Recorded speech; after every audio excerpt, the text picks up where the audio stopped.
Hello there, my name is Bruce Rain from Brankers Creations. Thank you very much for joining me today. It is Saturday morning on a chilly Sydney morning here, 13 degrees C as you can see there. And I don't like it. I'm not a big fan. I'm a bit chilly. I've got a little heater down here to try and keep me cozy down here outside in the workshop. Yes, thank you for commenting on my shirt. So this is a shirt that I have to be careful when I wear it, because I can't actually wear it on a weekday because I happen to end up in a meeting and then someone sees it. It seems like I'm kind of insulting the person who's holding the meeting. So hello to Thomas Armstrong. Hello, Colin. This does not compute.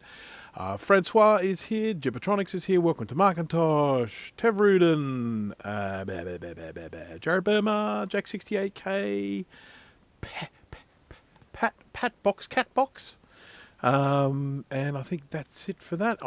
It's been a while since I did a live stream, and I do apologise to everyone. I've had very busy weekends. I've just, typically I would live stream on a Saturday or Sunday, and the last couple of weekends I've just been very, very busy. So, and then I'd sort of said, like, this weekend, gotta do it. So, I would have liked to have done it tomorrow, but there's an event on that I want to go to, and so I decided to move it to today instead. Yes. To Gibbertronics, yes, I am feeling quite a lot better. I still have a lot of symptoms. This was such a nasty flu that I had. It's just there's all sorts of residual stuff going on, sinuses, coughs, sniffles, hello, Todd Hart Sound 5451. I've got a few things that I want to try and get done today, one of which, of course, is recapping this Macintosh LC2. I've got a real fondness for the LC2, despite all its flaws. So that's one thing I definitely want to get done today. I've got these which I'd like to try out. I've got one particular candidate to try out for these. I know you can't see what they are, but if I change views here, like this, with my foot pedal, these are shims. These are called shims. Shims. And what these are, this is basically it's a flex PCB, and someone has just set this up with all the pins that you would have of, say, a ROM sim or a RAM sim, and so it's just a thin little bit of flex PCB, and you slide this in when you put in a ROM sim. So if you're getting bad contacts with your ROM sim, particularly if you've got one of these more modern ROM sims that are a little bit thinner, you can just get these just to pad it out a little bit, make it a little bit thicker, and then hopefully get better contact with the ROM in the slot, because there are big problems with these slots bending and getting old and not making good contact and cracking and all that sort of crap. Now, these were sent to me by my good friend Kay Kober. Now, don't look for these on his store. I don't think he's going to be selling these, and the reason for that is it's not actually his idea. I think someone else came up with this concept, and then he just decided to knock up a Gerber and then go and get these done for himself, and he just sent me a couple of samples. So I'm very curious to try these out to see if they do help. As I say, I think I've got a good candidate. I've got a Mac 2X with where it's a little bit dicky with the ROM, so I'd like to give those a try. So they're nice. Russian V, nice blue sky in Sydney. Definitely a nice blue. Actually, it's a little bit cloudy, but it's largely blue. And of course, the sun is shining. You can sort of see, if I put my hand here-ish, you can actually see the sun shining on it. I'll press my foot pedal. There we go. There's the sun. There's the sun. There. I'll change back again because there. That's kind of where I am. Shush, I'm not talking to you, Siri. She heard me. So anyhow, that's like I'm waffling a little bit now, so I should probably get on with things. So I will probably start with this LC2 recapping, because it's one. Let's say I haven't done a lot of recapping for a while. I don't take on recapping from customers anymore. I just don't have time to do it. It's not possible for me to have a YouTube channel and a recapping service and a full-time job. It's just not possible for me at all. YouTube channel in particular is a huge time investment. When I very first started, I was basically just YouTubing, sort of a recapping tutorial here and there, but I've expanded that into quite a few other different things that I do on the YouTube channel now. I'm currently working on a tutorial series on 3D modeling. I've finished the first episode of that. Got to move on to the second one. And yeah, there just isn't really enough time left in the day to be spending time doing this. And I love doing recapping, don't get me wrong. It's a really, really fun thing for me to do. But recapping isn't just getting a computer, whipping off the old caps and putting on the new caps. Once you've done that, the board then needs to be cleaned, and then it needs to be tested. And if it's not working, it then becomes diagnostics, and sort of repairs and all that sort of stuff. And then, of course, if someone sends you a whole computer like this one here, they're probably going to want the floppy drive to be serviced as well, and they're probably going to want the power supply to be recapped as well. And so the next thing you know, you're investing hours and hours and hours and hours and hours and hours of time, and it's time that I don't have. I probably have somewhere in the vicinity of, maybe with all the other stuff that I'm doing, maybe 3 hours a week to look at sort of repair-y type stuff. Just too difficult. K-Mac Vintage, hello there, Will. Okay, I was watching a show the other night, and Siri on my HomePod Mini suddenly started calling 911. That's no good. Yes, we generally, people even outside of the US know that 911 is the emergency services number because it's in all the TV shows that we see. It's 000 here in Australia, and I believe it's 999 in the UK, but I could be wrong. Be on the lookout for a package. Oh, I love getting package from Will. He always sends me cool stuff. This is one of the cool things he sent me. Look at that. It's a ROM sim, and it's got loads and loads of storage space on it, and I still haven't bloody changed it. Still haven't programmed it. I was going to do that, actually. That might be my next live stream. I think my next live stream will be programming this. I think that will make sense. I'll have to set up a computer and everything with the screen sharing and all that sort of crap, but I'll be doing that.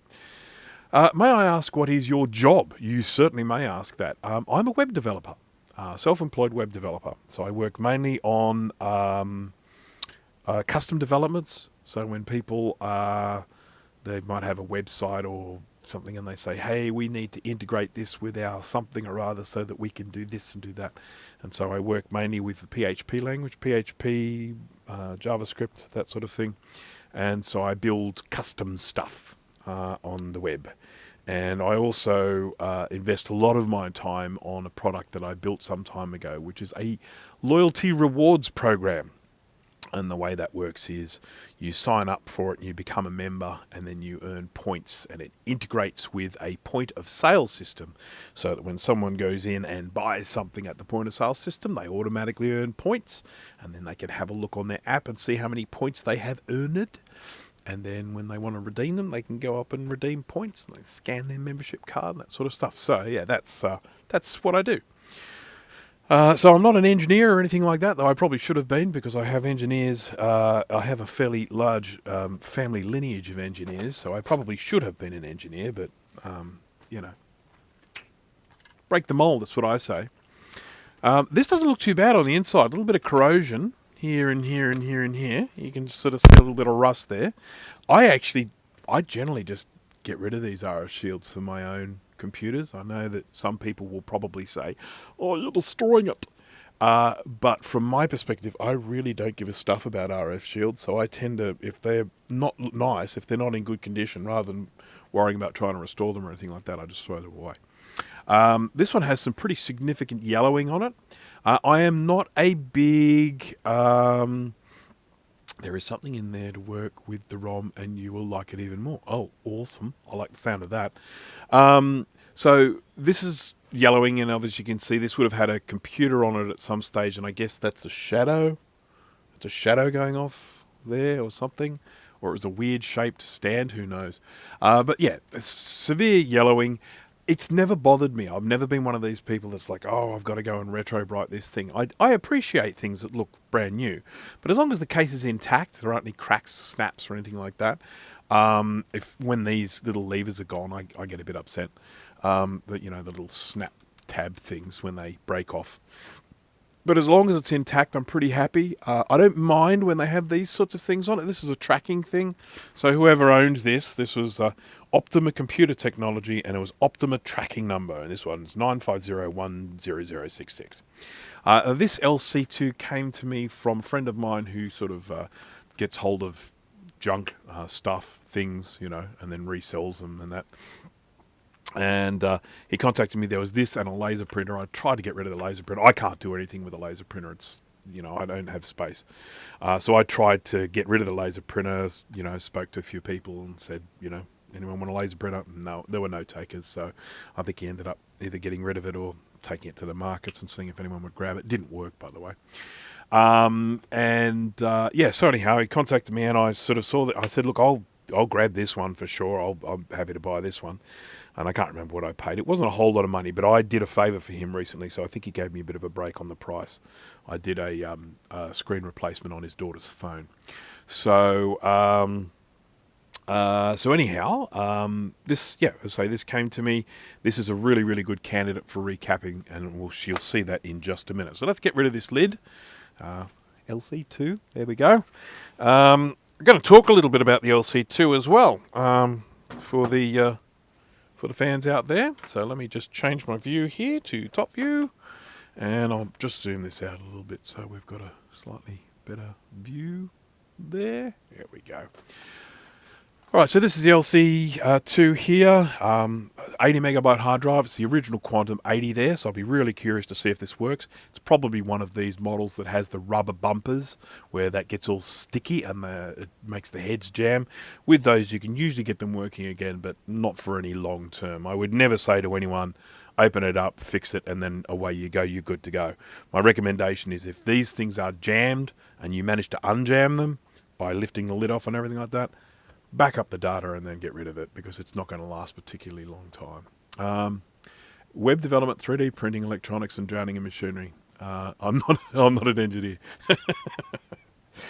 Yeah. I mean, this I do things. I do stuff. I do things. I've just got one of those brains.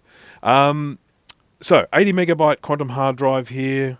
We've got a floppy drive here, which of course will need sorting out. Got the power supply here. 50-50 as to whether this is going to work.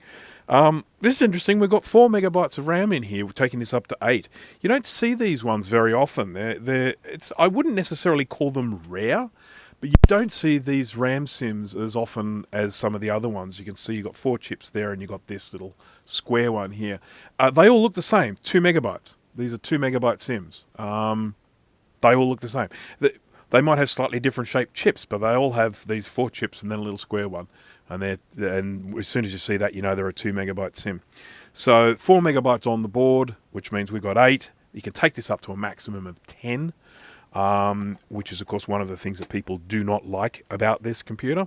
And then we have a RAM sim here. And as you can see, it's one of the 512 type with 4 chips on it. So did I get that around the right way? Yeah, I got that around the right way. Yep. What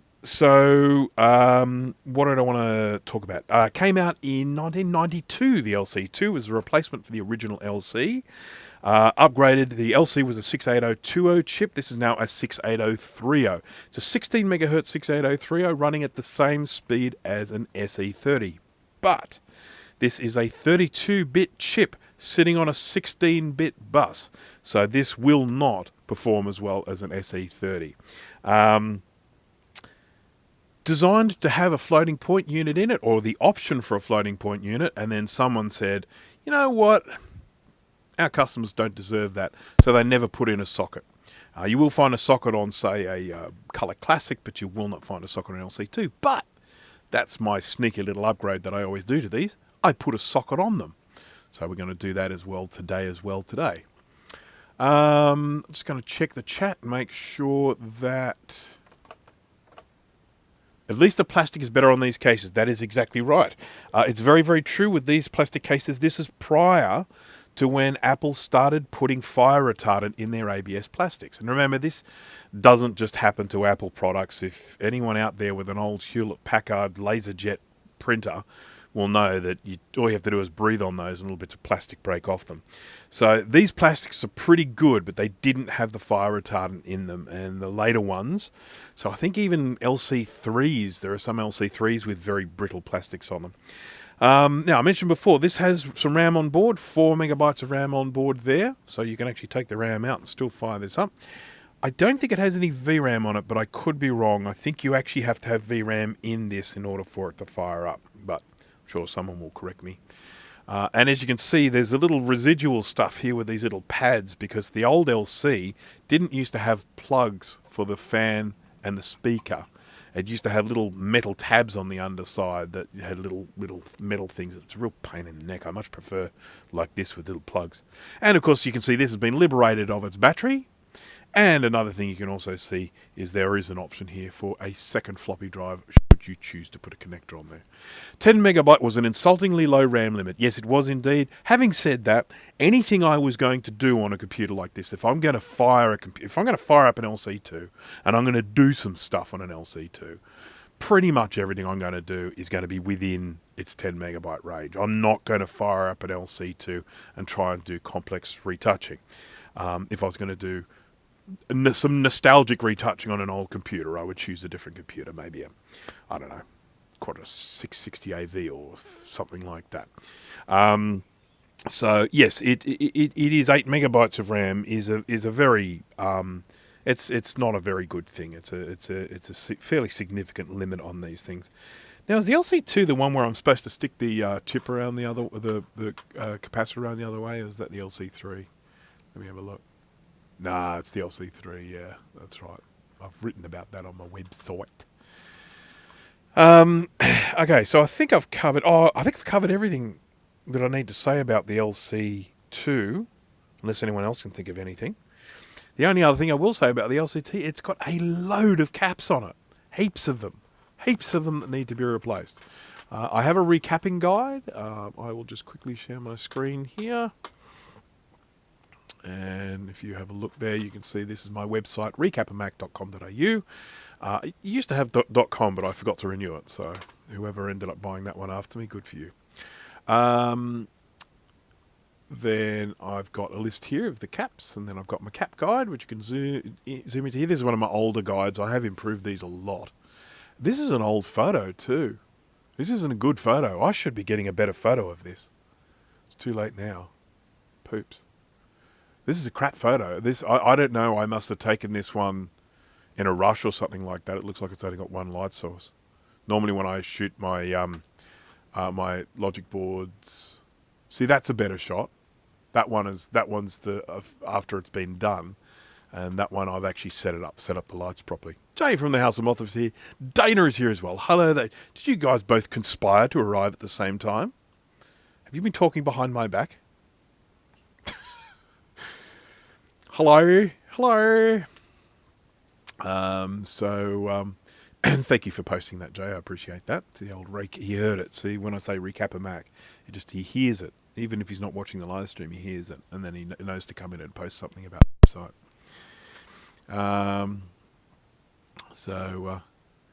We are quantum pair. Okay, so that's the recapping guide on recapamac.com.au. You'll see there's quite a lot of guides there if you need them. This website is a little bit of a hobby of mine. No ads or anything on it, no AI, just good old-fashioned recapping guides. All right, so we are now back to the board, and we're going to take this out. Oh, actually, you know what we're going to do first? We're going to fire it up. We're going to see what happens. I'm going to plug some power into it, and then we'll just see what the computer does. I won't do much, I'm quite sure of it. I'll get my microphone kind of close to the speaker if I can, so we can hear it. There we go. All right, so plugging it in, switching it on, microphone.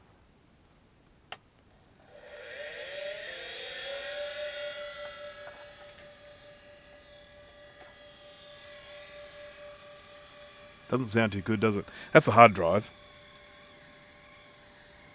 I don't hear the head moving, so it's almost definitely stuck. Oh no, it's moving. Head is moving. Holy crap. I think this is booting. It is. Didn't get any sound, but the freaking thing's booting.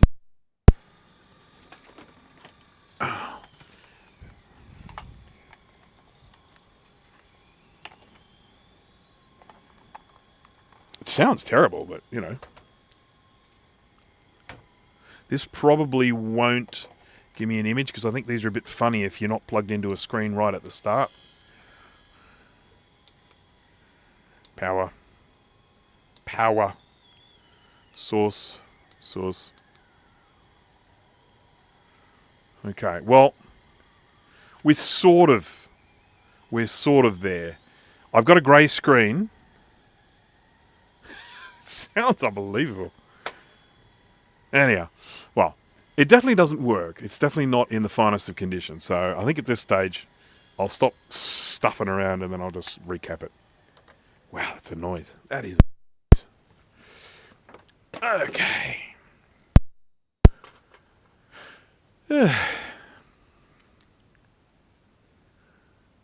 But yeah, the hard drive sounded like it was booting, but then it's sort of I wasn't getting a proper picture. If I switch it on and on again, shall we do it? Yeah, we'll do it. We'll switch it on again, see what we get.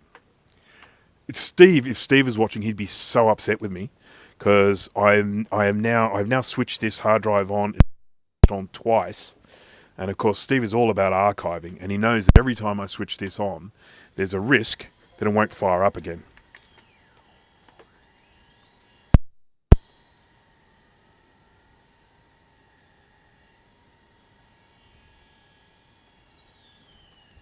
Oh, look at that.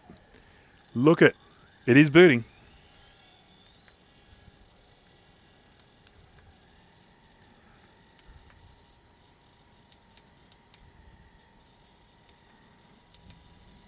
This is extraordinary. I hope there isn't like all sorts of pornographic images or anything on the drive, because this belongs to someone, or used to belong to someone. All right, come on, back, go away, menu. Go away. Go away, menu. Oh, God, it was just about to go away and I had it come back again. All right, so I saw it had After Dark on it. Mac hard disk. Year 1199.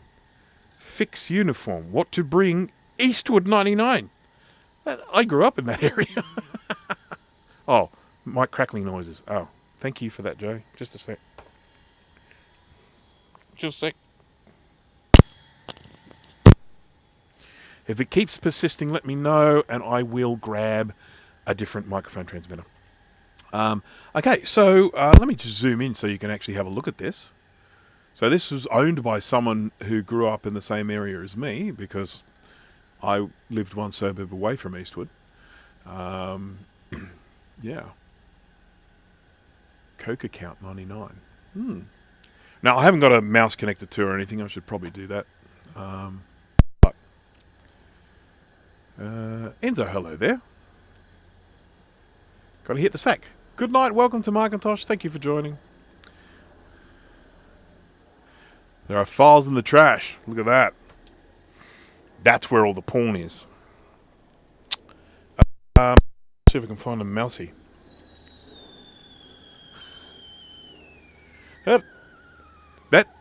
Are you hearing that whistling sound? That's coming from the computer, not from the hard drive. It's like my own theremin. Whoops. Oopsie. Okay, I can see a keyboard cable here. I normally keep a mouse attached to the keyboard. Sometimes I just have a mouse floating on the desk here. I could always use that. But I shan't. You guys hearing that? You hearing all that noise? Alright, it's enough. It's enough. I'm going to switch. I'm going to recap it. Let's go on this voyage of discovery once we know everything's working properly. Good night. But that is interesting to note that this computer, while the sound is completely shot, mic is still crackling. Sounds like it's a problem. All right. Just give me 2 seconds. I'll go up and I'll get the different transmitter. That sometimes fixes it. If it is a cable problem, I'm stuffed because Did I find... I've got a second mic somewhere. I do have a second mic somewhere if I can find it.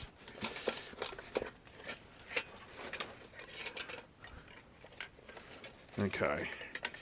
Here's a second mic. Let me swap mics. And you tell me if the crackling stops when I do this. Or if it gets worse. Okay, is that any better or worse? Is there still crackling if I grab this and I move it around? Are we still getting crackling? I am waiting for feedback on whether it's still crackling. Crackling, is it crackling? Can someone tell me if it's crackling?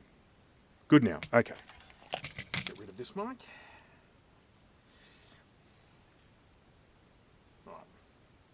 Alright, so that cable is probably shot. It's a very cheap microphone, so...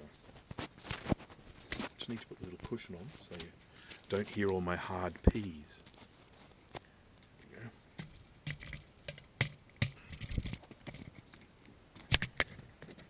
Oh my god, this one's mangled.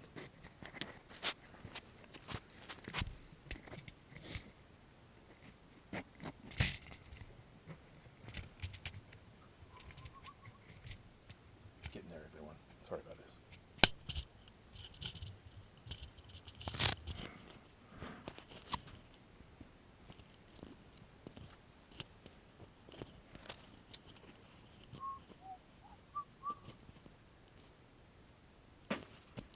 La la la la la la la la la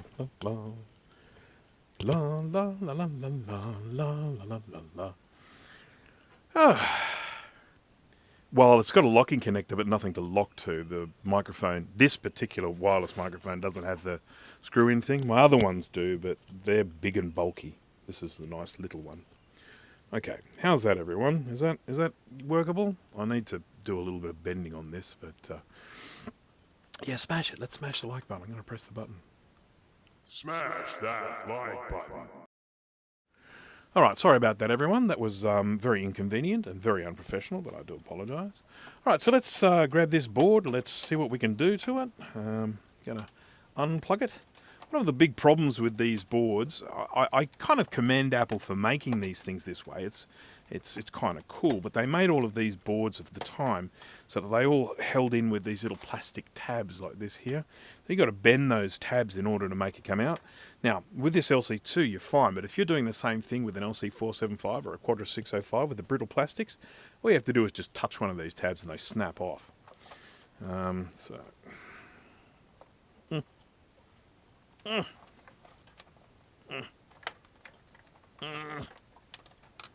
There we go. We got it. Well, we've got a bit of rust on this.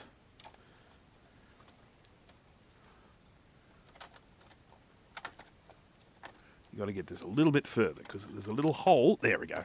Once you get on the hole, you can just whip it out. Excuse me while I whip this out. Okay. There we go. We know the power supply works. That's something.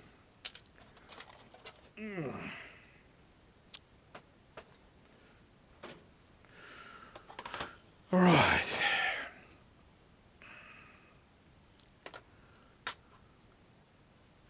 Oh, Jay, you want to tell people about the PlayStation you have, or do you want me to tell them about it?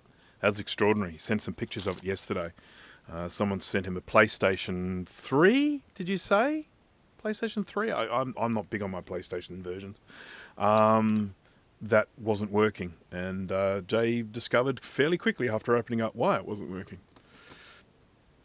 Okay. Yes, inconvenient and unprofessional. All the hallmarks of a brew stream, indeed. Did you see there's going to be a vintage computer festival next month in Canberra? I did see that. I can't promise I will be there, even though I like the sounds of it. And there is a very good reason for that. The drive down to Canberra for me is something I can do in a day. I can drive down in the morning and I can drive home at night. It means I'll spend 6 hours in the car. I would much rather, if I was going down there, I would much rather go and stay overnight. And if I was to go and do that, I would sort of... I haven't been on holiday with the missus in a really long time, even just a one-nighter. So I sort of feel like if I head down to a vintage computer festival, instead of saying, hey, let's go and have a weekend away, I might get in a lot of trouble. Rob Toole. Rob. It takes 10 seconds to type one letter here. Fair enough. Yeah, so basically, it was quite extraordinary. I've never seen anything like it. Do you want me to show them pictures? Can I show them pictures, Jay? You happy for me to show the pictures?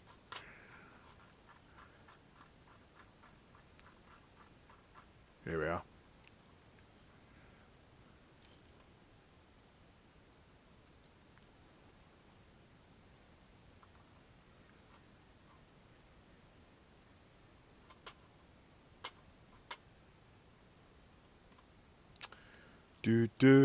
Open. Whoops.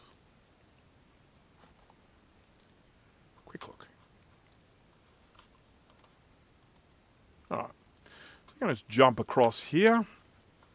Assuming, of course, I've got the green light to show photos.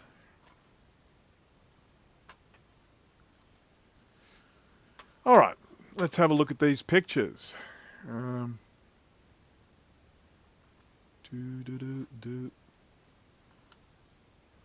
Share screen.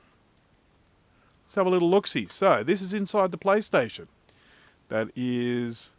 Well, that's one of the better pictures, I'll tell you. There's inside the bottom of it. Why don't you, buddy...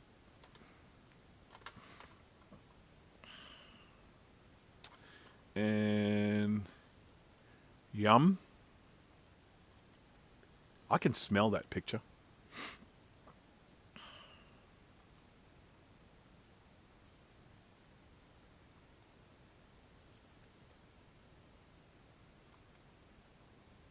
Lovely. Look at that one. That's the one that says to me there's a little bit of work to do. Yeah. That battery's got to come out. And that thing's got to... That's just got to get dropped into an ultrasonic. There we go. That's a different picture. So, that's that. Anyone... They look like small cockroaches. We get them here as well. They're like a cockroach, but they're just really, really small. That's what they look like to me.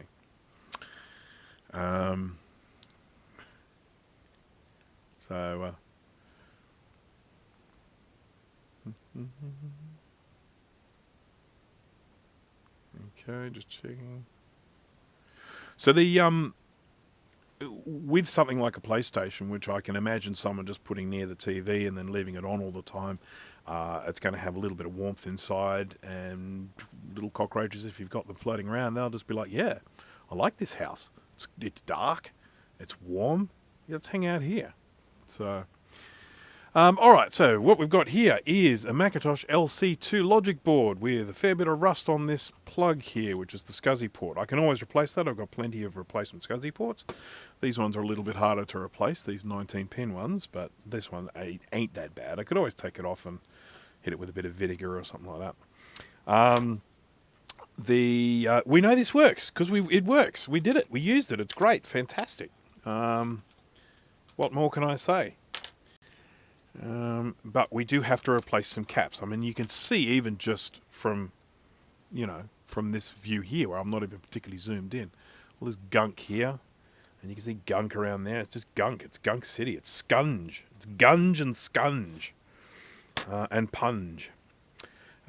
We've got a few here floating around, all this plastic. These are a bit of a bugger to remove. With these ones, I'll probably end up using tweezers, solder tweezers, to get those out. And then, yeah, this is the little area here. This is why I generally say to people, if you're going to do your first recapping, if you're going to practice recapping and get into it, don't start with an LC2. Not only are there lots and lots of caps, but they're also very, very tightly packed together. You can see here. And that can be quite a challenge if this is a first. BC Jeffro, hello there. I don't know why, but everyone's name is coming up in the chat window different to how they normally do. I'm not sure why.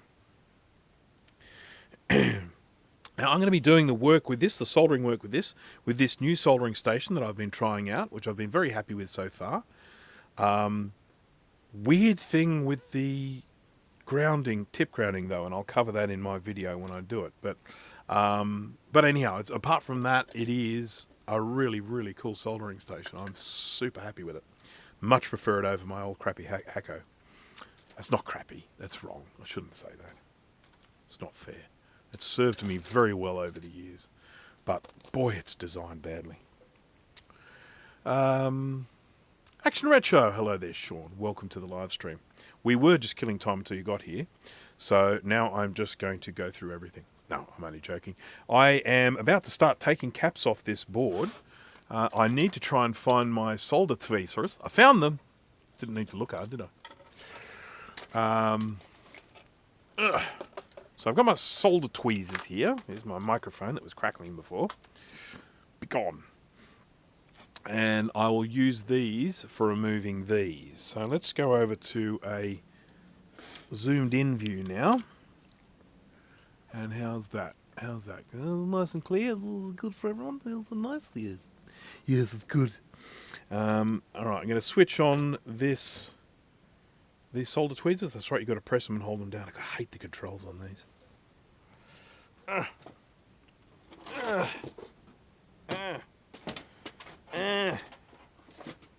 There we go.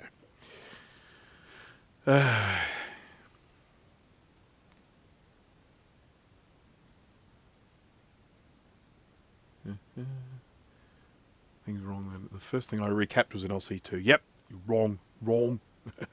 No, I mean, look, to some extent, I was exactly the same. You know, it's very good for me to offer advice about recapping, but at the end of the day, the very first Mac I recapped was my very near and dear SE30. I should, of course, have started with something a little simpler than that, but I didn't. And, of course, I managed to damage it a little bit. I have since repaired it because I got better. Now, I'm going to just see if I can get enough heat out of these to melt this. When you're dealing with old solder like this, you can see it's got a crust on it. It becomes a lot more difficult to kind of melt. So what I'm going to do is what I'm going to do. Hello. No. Right, let's get this, switch this furnace on. God, I love how fast this thing heats up. It heats up just straight away. So I'm going to try and get a little bit of new solder in here. There we go. Shine them up a little bit.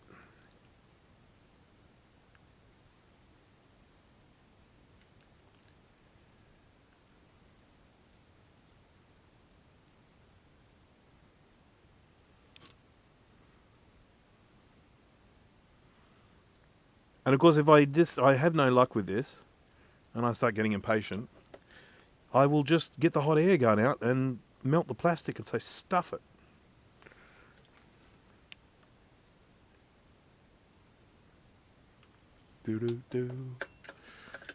Okay, let's try. I'm going to just heat this thing up. There we go. That's more like my temperature.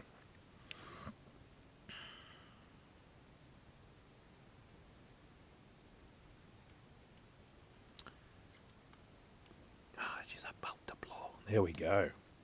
Got that one off.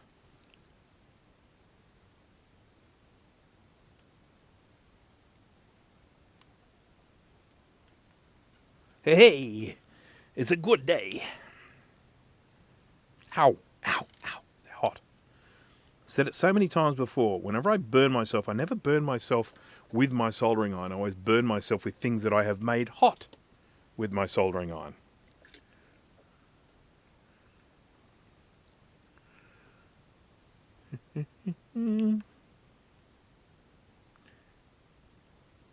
Sean, did you get the touchscreen thing working on that ridiculous arcade thing you had in your video the other day? I'm very curious to know if you get that touchscreen working.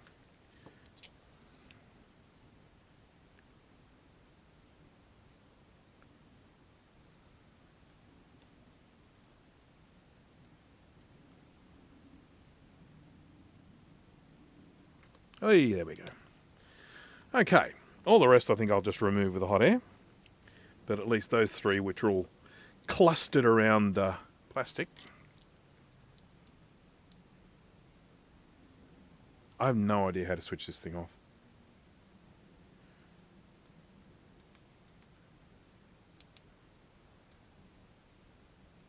Oh my goodness. Ah! Unplug it. There you go. That'll do. Stupid controls. Oh, okay. Someone in the comments gave me an idea of what's wrong. Just need to set the COM port.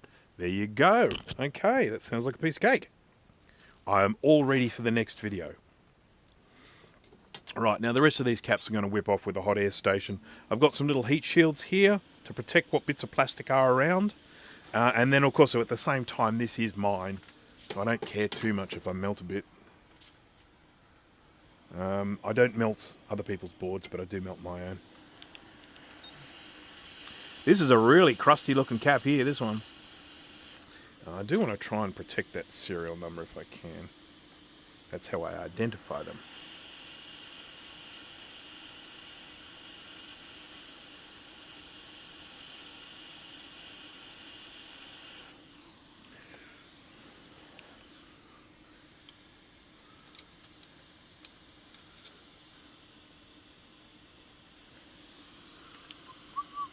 Oopsie, there we go. Oopsie.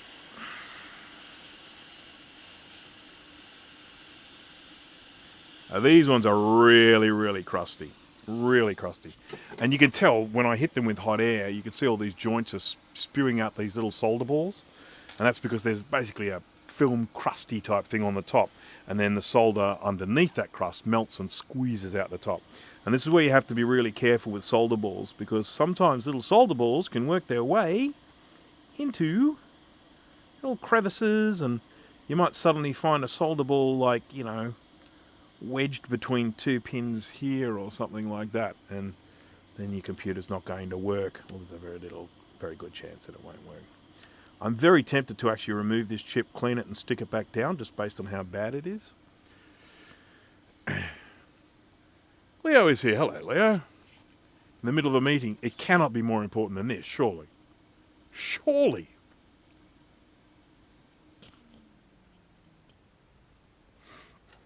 All right, let's get rid of the rest of these. These are all together. Look at this one. I don't think this one was even put on straight in the first place. Shame. Shame, Apple. Shame.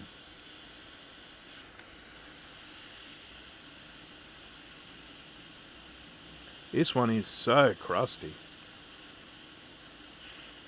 This one's really going to enjoy an ultrasonic clean. Oops.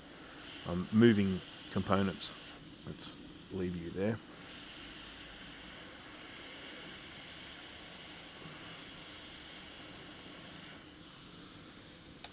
Off. Off.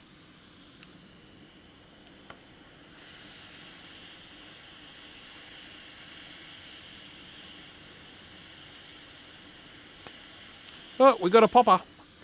And when they pop, it generally tells you that they were still intact because the seal was intact, and so they pop. Paul, how dare you? No, it's fine. It's all good. We're still well and truly working here. I'm not just like wrapping up or something. I've only just started taking the caps off this board.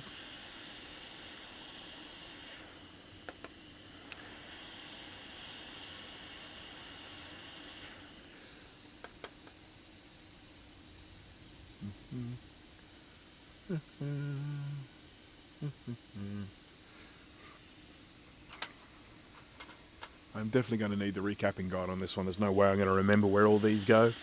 It's not like an SE30 where I've done so many of them. I'm like, yeah, that cap goes there, that cap goes there. I don't even need the guide anymore. This, I will need the guide.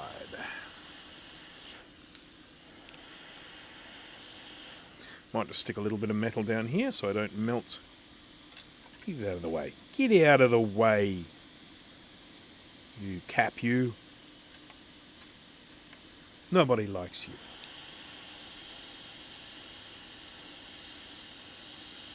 Whee! That one popped too. That came as a bit of a surprise, because this one is such a manky looking cap. I thought there's no way that one's going to pop, but it popped. and I made my whee noise.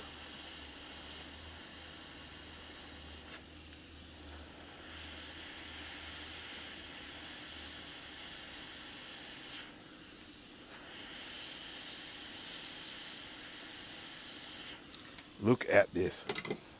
Okay, so I'm just going to demonstrate this to you if anyone is just sort of umming and ahhing about whether they should recap their computer. Vintage computer. Don't just recap like something you buy brand new. That'd be silly. But look at this. This is, you know, this old computer with all this little cluster of caps here. Watch this. You know, focus.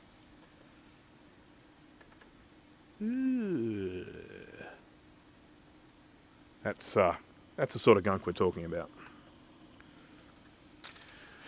Now, one of the great things, of course, is if you have an ultrasonic cleaner, you drop this in, maybe give it about 15 minutes per side, it's going to come out looking brand new.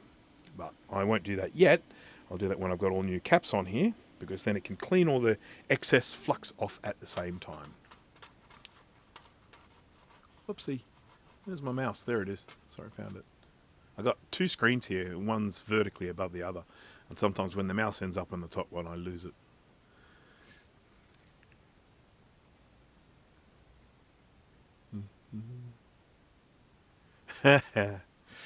Wonder if anyone makes a good... Well, I make a fairly average recapping guide for this one. I will fix it, though. Every time I look at my recapping website, which I'm just going to show you now, every time I look at my recapping website, these are the old guides when we look at this one here. So these ones here where they're just like black type on top of the caps, I've since then I've revised the way I design them, where I have these little circle pointer coloured things, and I have different colours for the different cap measurements and stuff. And so they're nicer to look up and they're easier to follow. But I was commenting at the beginning of this video, the big issue I have here is this photo. It's bad. It's not a good photo at all. And I really should have set up all the lights and photographed this one while I had it. But it's too late. I started live streaming before I realised it. I should have taken a nice photo with the good lighting and everything. But anyhow, it'll do. It'll do. It'll do. It's fine. It's high res. That's all that matters, I suppose. How is everyone?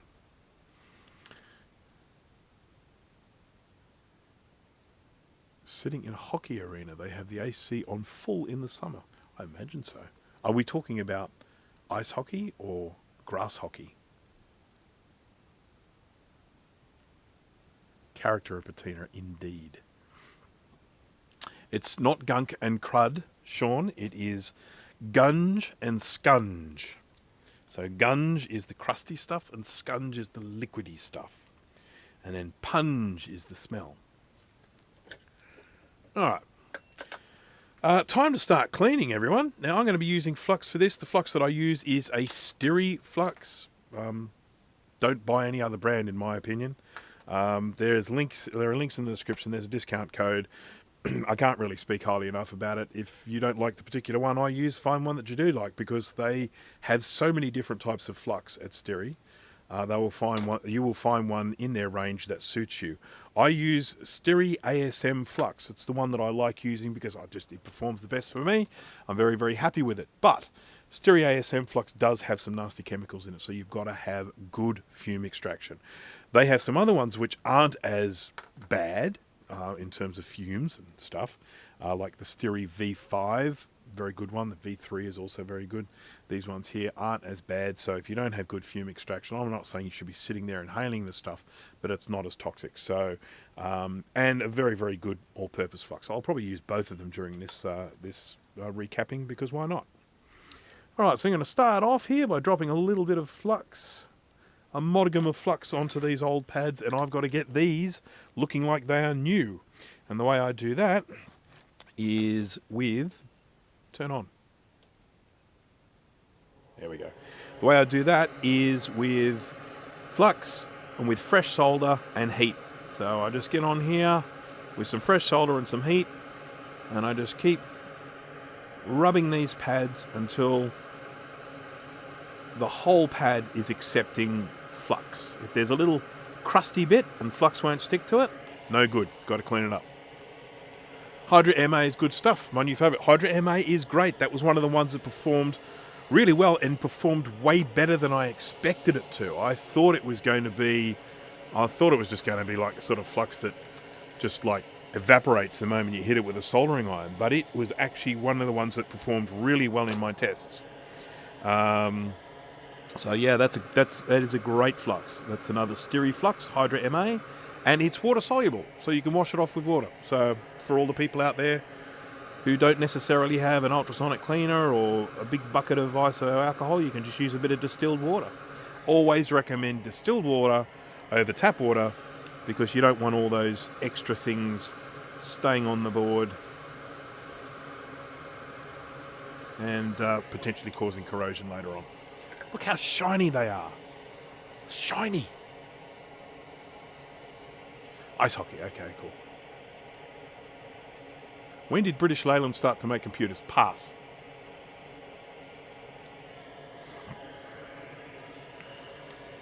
Okay, this one I'm going to do with a bit of V5.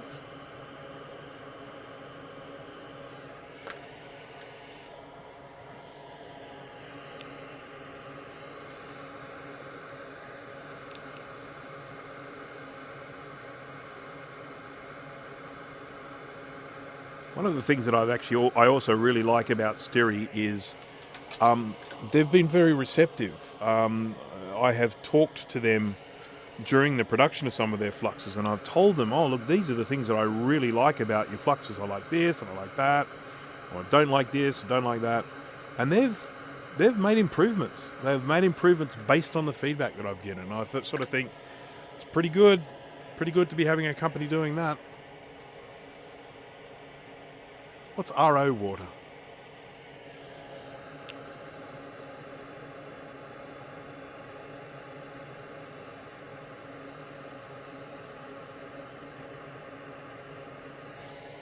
Reverse osmosis. Ah. That I couldn't tell you.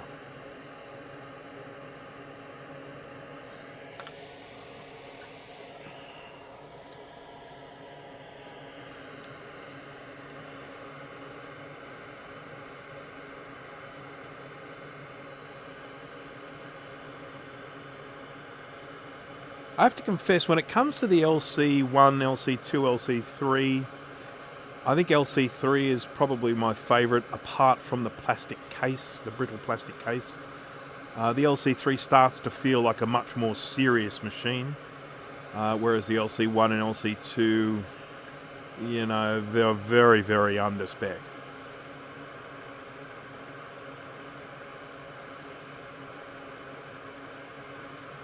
But when it comes to which one I whip out, if I want to use a vintage Mac, the LC475 is probably the one that I use the most, because that 68040 CPU just gives you the ability to do so much more.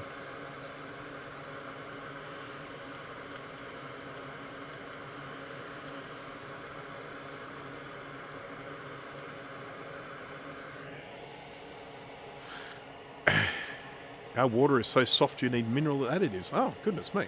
That's no good.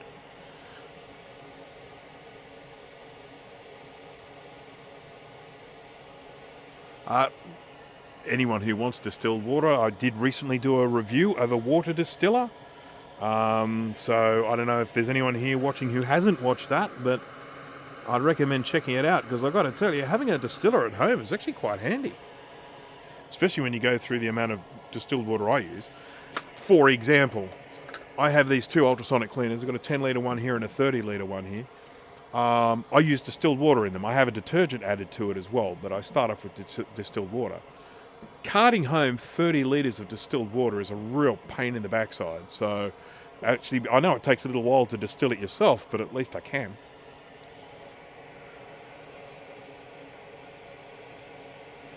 LC3 with the Mac Effects card is nice, can almost play Wolf 3D well.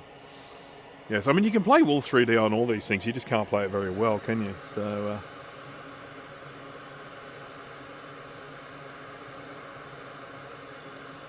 I'll tell you, one of the things I love doing, and I do it just to upset Sean from Action Retro.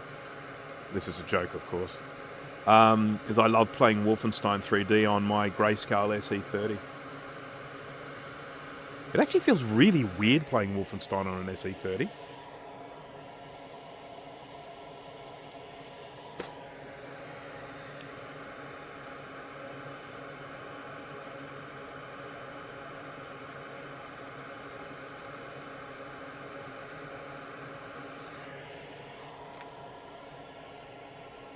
I want to do a video on my Grayscale SE30, except that Sean's already done a video. I suspect Steve's probably going to do a video. I'm not sure what I can do to make mine interesting.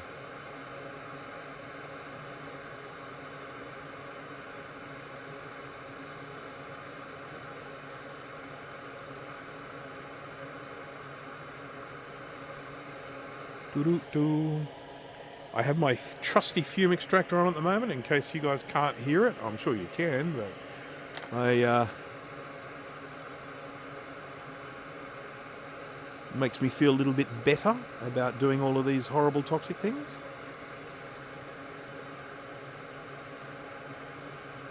I did a review on the Fume extractor as well, in case anyone has a hankering for some product reviews. My next product review will be for this soldering iron I'm using at the moment, which so far I'm pretty happy with. Not much I can fault about it. Thing heats up super fast. The handle's nice.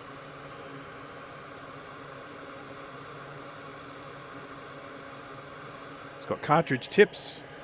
Just a tip for anyone out there, if you're ever planning to buy a soldering iron, get one with cartridge tips. Doesn't matter which ones. There are lots of different types of cartridge out there.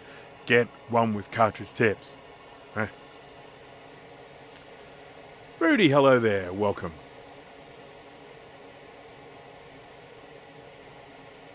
See, hey Thomas, name change. See, this is the thing. Everyone's names are coming up weird today. I don't know why.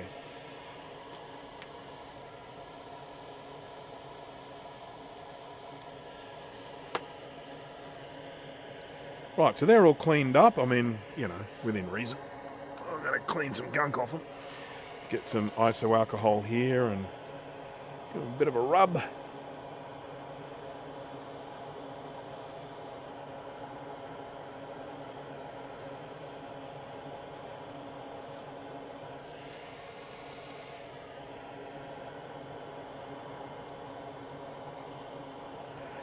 I'm just saying this number off the top of my head. I think there are 17 caps on this board. I haven't actually counted them, but that's the number that's floating around in my head from memory. I'll check that. I'll confirm that to see whether the number in my head is actually a real live number. But I think it's 17 caps. So I need to move reasonably swiftly. Because otherwise I'll just be like, oh, is this ever going to be over? Now, I should mention that we already know that this computer works. Quite by surprise, when I switched it on, while it made a few funny noises, it did actually boot up. Booted straight up into the old Quantum hard drive that was installed and blew me away. Absolutely blew me away. I'm going to take a photo of this serial number before I destroy it.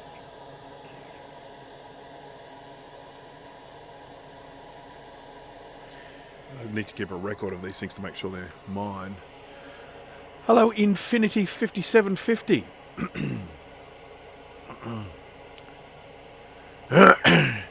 Kilowatt hour per litre. I did all the numbers on it when I did mine, and what was it? It was... Yeah, well, it was very easy to calculate because it uses 1,000 watts while it's distilling. So I was able to say, okay, in an hour, I was getting just under 1.5 litres. So I was getting, I think, about 1.4 litres per hour. So I was getting a little bit better than that one. I was getting 1 point... What did you say? You said 1. Yeah, so I was getting about... I was getting about 1.4 litres per kilowatt hour. So that was this one.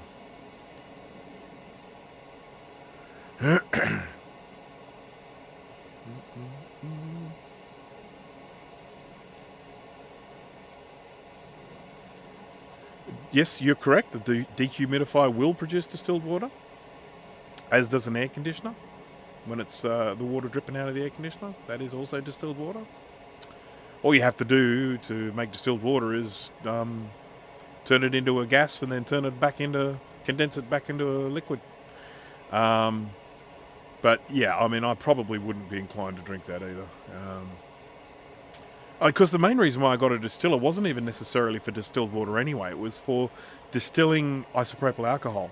I do 3D printing here with a resin printer. It's over here. Creality resin printer. Awesome. And you use isopropyl alcohol to clean the excess resin off when you've got a finished print. And eventually that water just becomes saturated with resin. And it's impossible to filter out, and it just gets cloudy and yuck. And so I pour that isopropyl alcohol into the distiller, distill it, slower temperature, I set it about 85 degrees C, and distill it back into nice clear distilled water that I can just reuse. It worked well, but I had to make myself a new seal, because the old seal, which is made of silicon, does not like isopropyl alcohol. Fumes.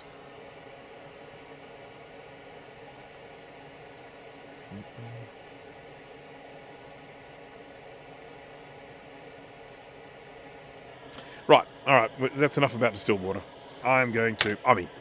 Feel free to talk about distilled water all you like. I'm going to stop talking about distilled water. I'm going to keep recapping.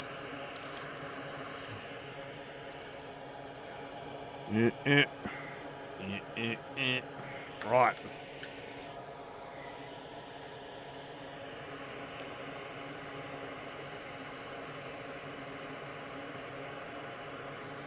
But another thing is I use a CPAP machine for sleep apnea.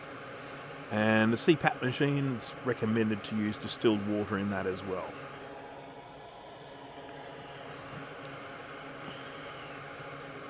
So that you don't get sort of like lime scale and all that sort of crap.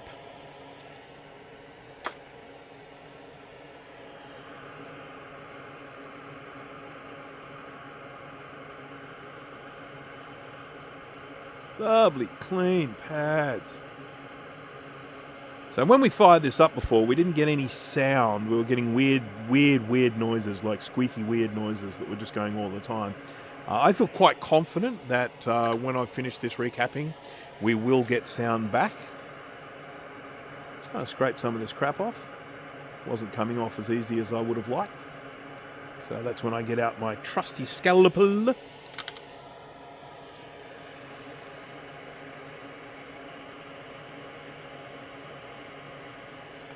That's better.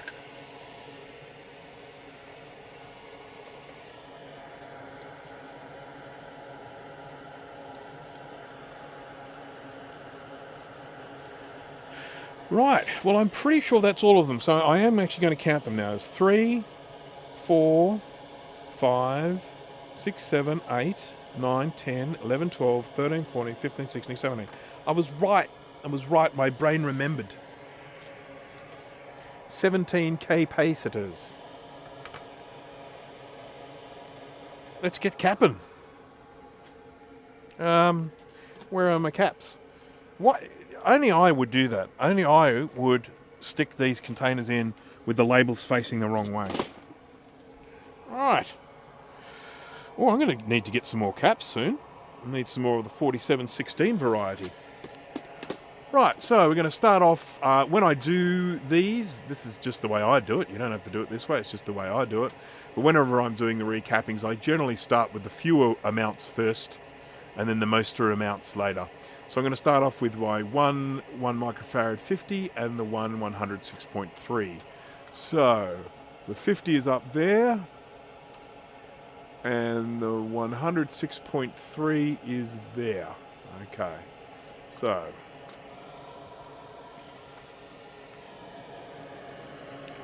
There's the 150 right there.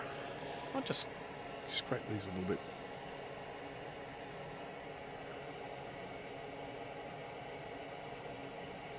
Would it be possible to watch the ultrasonic cleaning live?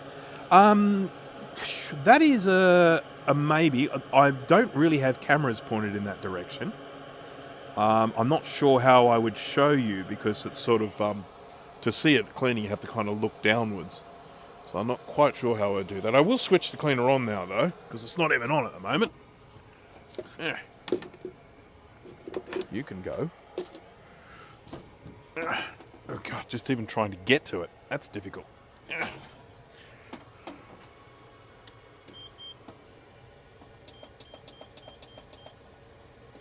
There we go.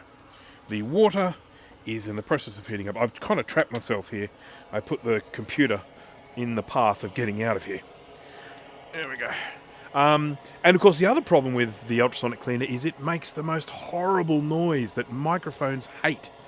And when you switch on an ultrasonic cleaner when there's a microphone, it just makes the most awful sound. Hello, AAAU. I think that's Apple's anonymous, but he's coming up as AAAU.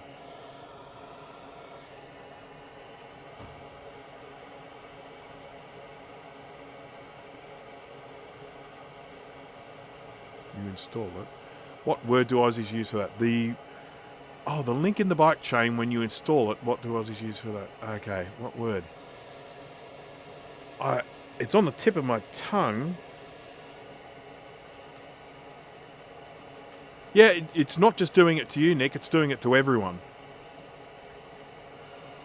It's. I definitely think it's a YouTube thing, something that they're doing today, or maybe it's a new thing that they're doing forever. Who can tell with YouTube?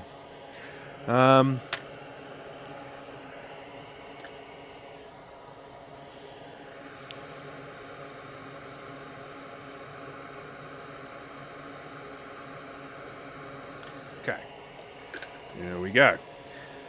So, oopsie. Let's get a little bit of flux onto here and drop a replacement cap in there. 1 microfarad 50 volt. I've got heaps of these. How many? Heaps. Half link? Maybe? I can't remember. I honestly can't remember. I mean, I've heard the word used, but I haven't committed that word to memory, so I'm not much used to there, I'm afraid.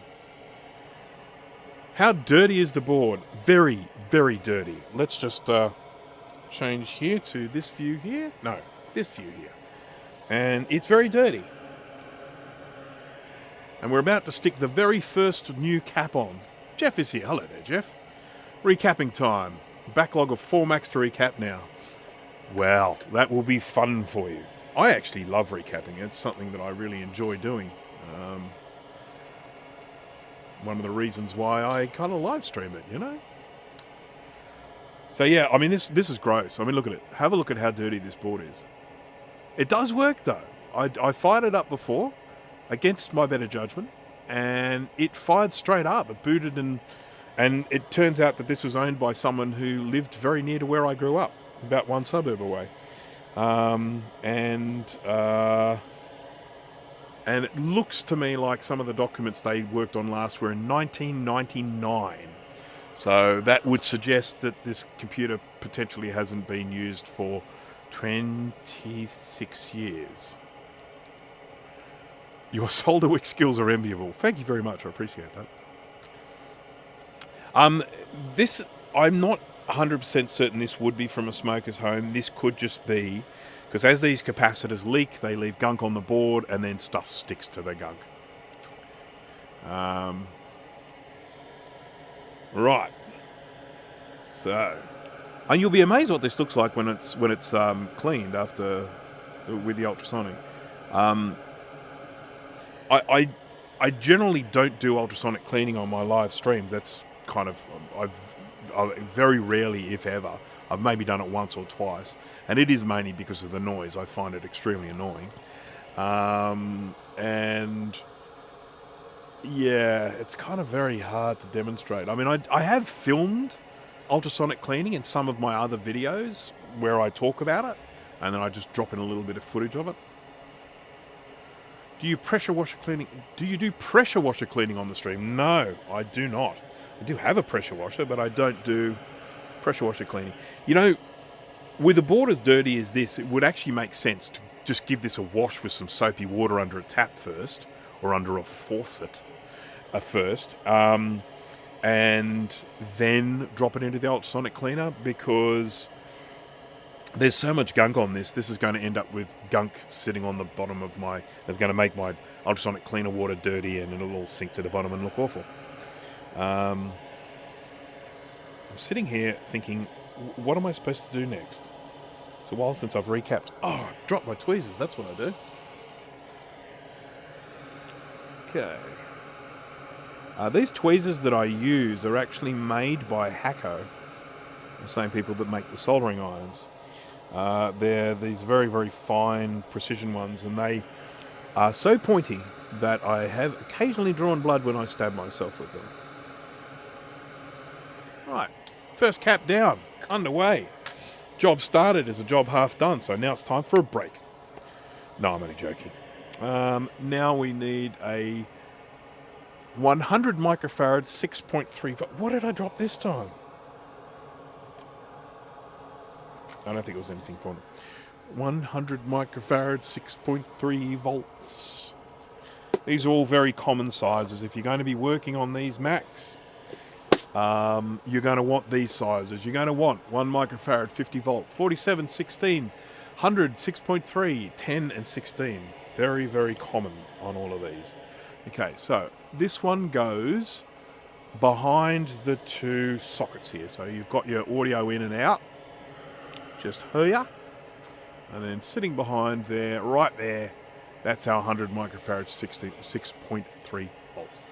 Veronica is here. Hello there. Hard time finding unique tips for my Weller. Kind of wish I have bought the Hacko. Yeah, I think that's something that always needs to be taken into consideration with soldering, in particular if you're someone that's going to be doing a lot of soldering. I think that tip availability has to be something to think about. If you're sort of a weekend solderer where you're only soldering every now and again, or you're only soldering when the sort of if you need to do a bit of wiring in the car or something like that, it doesn't matter. But if you're doing a lot of soldering, I think the tips are really, really important. And it's one of the reasons why I have used a Hacko for such a long time, though I am in the process of changing to a different one now, is that I can actually buy the Hacko tips. I mean, not only can I just buy, you can buy knockoff ones on eBay and stuff, but I could buy genuine Hacko tips from a place literally 5-minute drive away from here. And that was just super, super convenient. If I find myself in a situation where I snap a tip or something like that, we could just go down and grab another one. So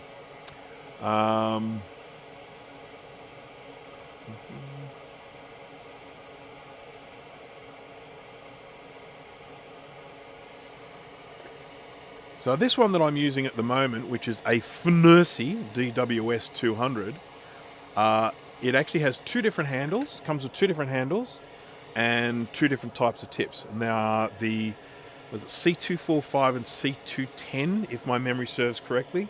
They're actually the same tips used in JCB soldering irons.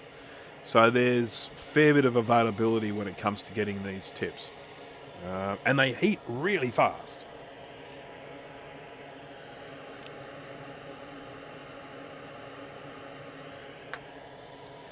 Where's Steve? Where's Mac 84 Steve?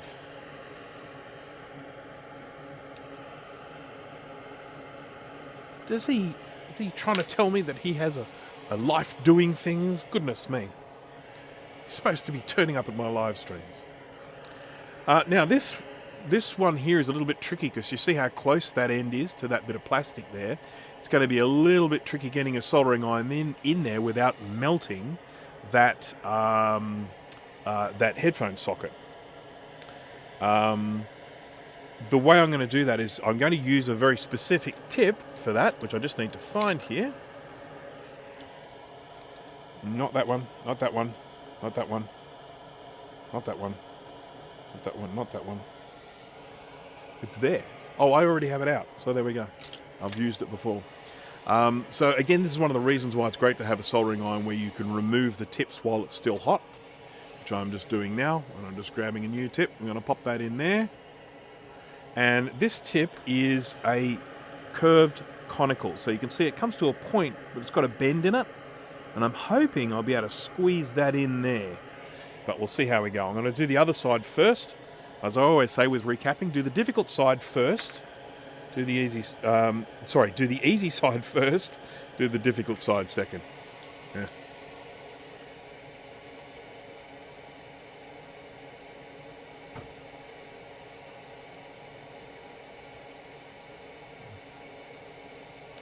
Yeah, look, Paul, I'm sure there is some mathematical reason why things are 47, 470, 4700, and like 2200, 220, and 6300, and 6.3, and all. I'm sure there's a reason for it, but you'd need to speak to an electronics engineer about that, and that is not me.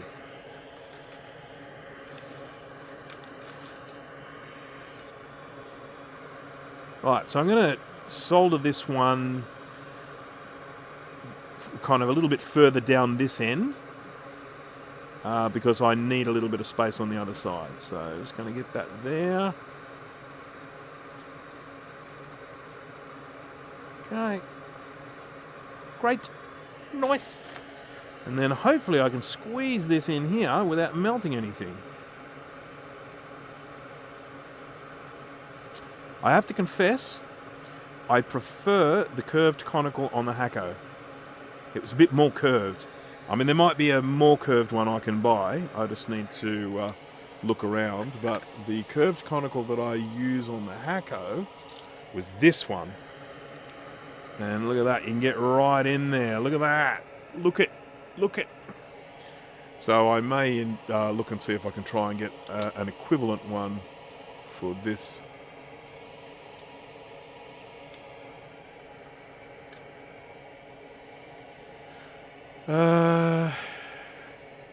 Yes. Okay, so I haven't reviewed it yet. I'm in the process. Are you talking about the DW? Are you talking about the Paul? Are you talking about the DWS 200? The one that I did in my last live stream, but I haven't released an official review yet. If you are referring to that one, yes, it does have an IEC plug, so you can just use any old power plug you want. Any old power plug, which I have. I'm using the one that came with the Hakko, to be honest.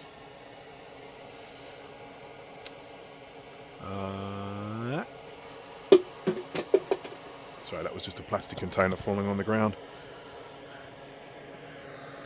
Alright, so that's our 6.3100, and now it's time to do some 4716. So I've got 1, 2, 3. Where are they? Where are the others? 1, 2, yeah, okay, cool. So they are, I've got to do some 4716s. There's one here, there's one here, and there's 3 along the side here near the power connector. So let's get some 4716s.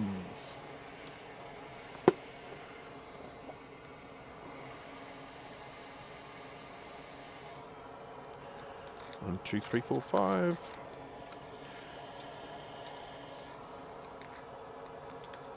What have I got? 1, 2, 3, 4, 5, 6. I've got 8 left. I had best order some more.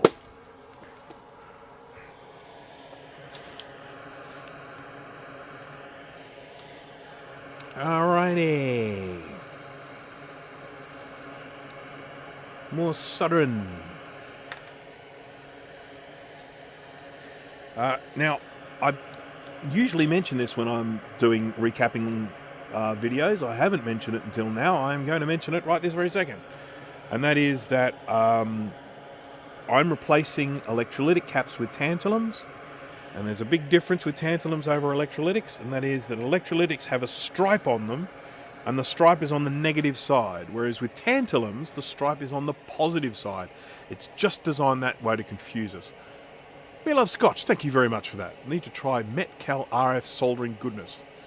Making adapter boards for my Wi-Fi ROM emulator. Which Mac board would you want it native support? Wi-Fi ROM emulator. adapter boards for my Wi-Fi ROM emulator, which bought... Talk to me about that. Talk to me about what this Wi-Fi ROM emulator does, please.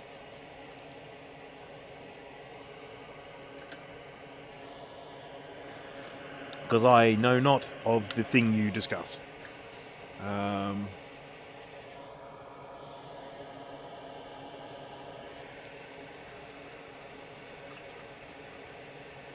That strip has cost me time on a few projects to learn the hard way. As did I, Veronica, as did I. In the early days. Because I did it, my very first recapping job, which I did very, very sheepishly. This is years ago, you know, this is 10 years ago or something like that. And of course the instructions were all very clear, put it around that way, and it was all good. And then of course I got a little bit overconfident, and then a little later on I did a recapping job. It was on an LC of some sort, probably an LC2, something like that. And I put all the caps on the wrong way around. I just got a little bit overconfident, you know, yeah, I'm doing this right. Dear. I felt such a wally. Such a wally. The other thing that I also need to mention when it comes to tantalum caps, well, more importantly, putting tantalum caps in place of electrolytic caps, is the little pins on them are wider. So when we look at a cap here versus the size of a pad, like there, you can see this hangs over the side. And if you're in a situation where while you've been cleaning pads you might accidentally expose a trace, just be very, very mindful when you're putting the caps on that you don't accidentally create a short by having that wider pin come down and join two traces together that shouldn't be joined. Just be very aware of that. I do have a recapping, what to do if my recapping doesn't work guide video. And I do make mention of that, but that's one thing that I always say to anyone who's doing recapping with tantalums that are replacing electrolytics to be very mindful of. There's some of the very first recap jobs that I were getting from people were ones where they had a go at recapping themselves and had failed, and so they would send them to me and I would have a crack at them. And that was definitely one of the most common problems I found, particularly with classics and classic 2s. Must just be because of the way the board's designed. I would find people creating accidental short circuits. Okay, what do we got here? Most popular old Macs for ROM hacking. Right, now, what have I done? Replace Mac ROM with it. You can use your PC to wireless upload ROMs you select. Ooh. Replace Mac ROM with it.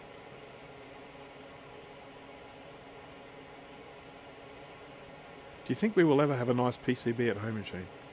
Can be useful for debugging, repairing. You can see traffic on all address starter lines. That's pretty cool. That's nifty. That's very nifty. Yeah, so, Nick, there's something wrong today with YouTube. Everyone's name. I mean, these are all these people I see their names all the time, but they're all different today. So I think we just have to assume that YouTube's broken today. We just have to accept that, and hopefully it'll sort itself out. I wonder what my name comes up as if I type. I'm going to try that. I'm going to go, hello everyone, exclamation mark. Okay, now I'm going to press the return key and we'll get to see the time delay between my broadcast and then what you're seeing. So this will come up first. And now.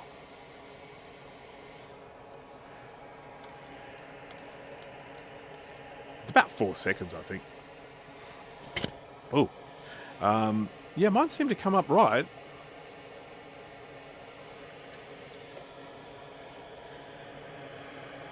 Right, I got to keep recapping, otherwise this will never get finished.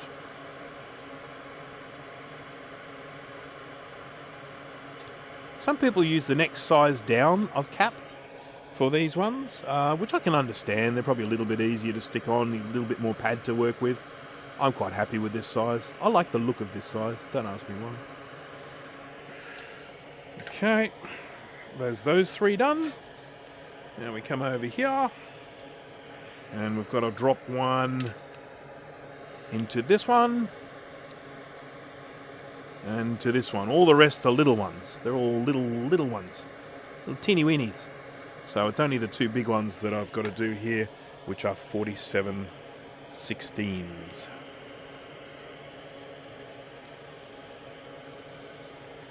Snaky. So snaky.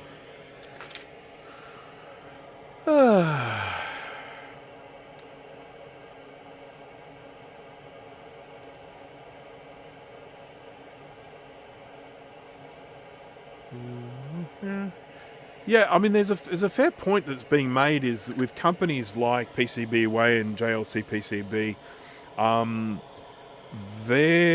they have kind of refined their PCB manufacturing to a level where it's kind of hardly worth trying to do your own. I can't.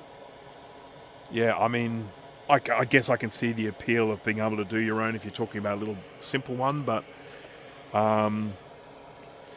you know, they arrive so quickly too. I mean, I don't know how it is for like people in the States, but here in Australia, when I order one, they arrive so quickly.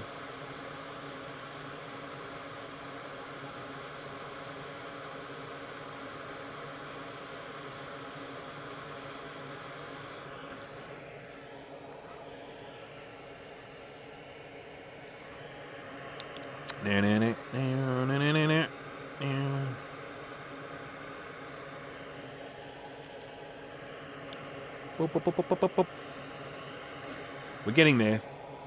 After this one, there's still 10 more caps, but they're just the little ones.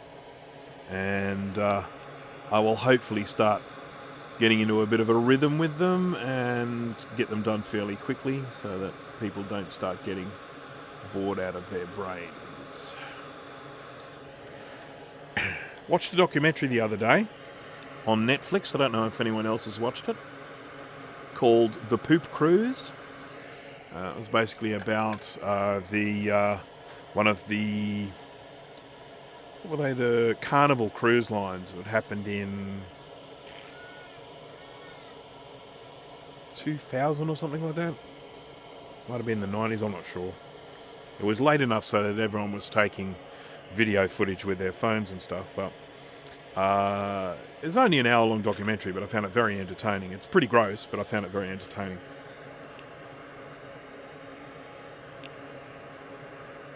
Right. Caps. Loads and loads of little caps. 10 to be precise. Do ceramic caps not have the right properties to substitute for electrolytic capacitors?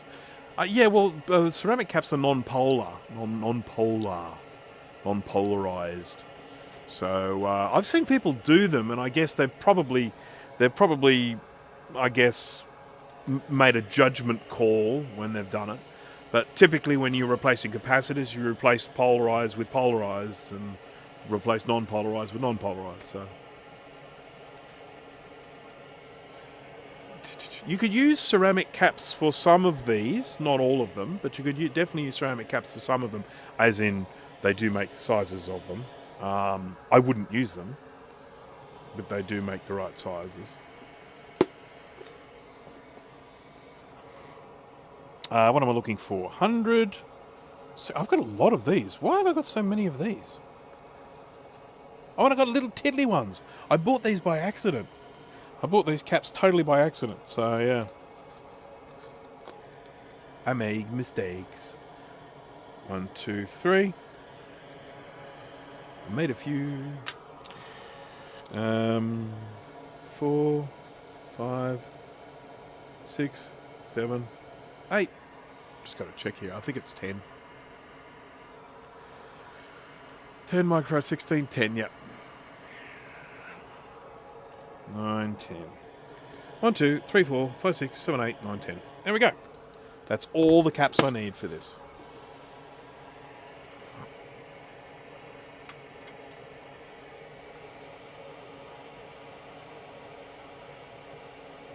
Good night, Rudy. Thank you for joining.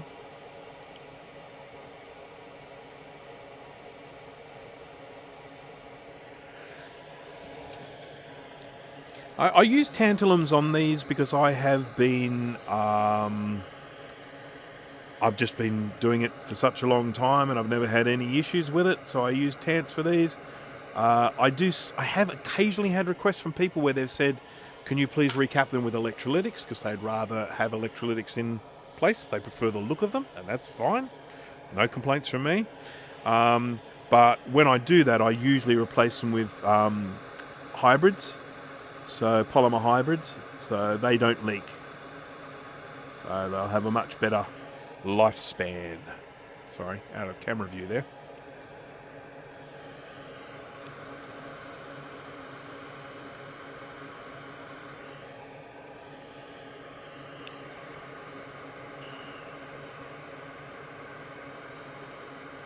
Anyone here like playing point and click adventure games? Just curious. Anyone is a point and click adventure game fan?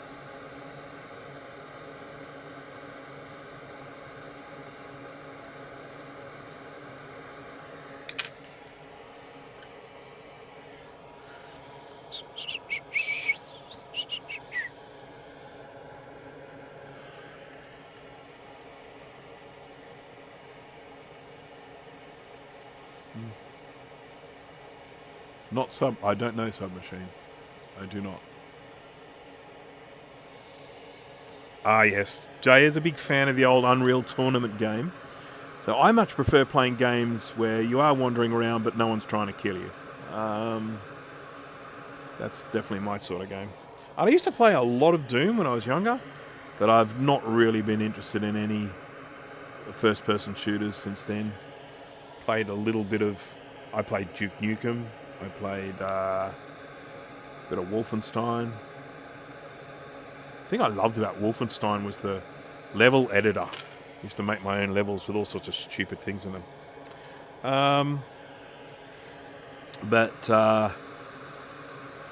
Yeah, I'm a big fan of... I've always been a fan of point-and-click adventure games like Myst, that sort of thing. And I recently just played Cyan. Cyan is the company that made Myst and Riven. I recently played their latest game, which came out a couple of years ago, called Firmament. And I have some reservations. I mean, I'm tempted to make a review video, which is a bit stupid seeing as it's 2 years old, but I just had a lot to say about it, so I'm sort of thinking, oh, maybe I should make a review. But of course, these point-and-click adventure games are very different these days because they are more like a first-person shooter in that you have a real-time rendered environment. But games like Myst and Riven were pre-rendered. I mean, that's the only thing they could do to get those sorts of graphics back in that day. Oh, me love Scotch. Another one. Thank you. More info on the ROM EMU on Adrian's channel. Okay, I'll check that out. I will definitely check it out. I'm very, very interested. I am very interested. UT is taking a back seat now that I have a working N64 again. Yes, there's nostalgia's hit ya. Jay's been whacked right between the eyes by a great big hit of nostalgia.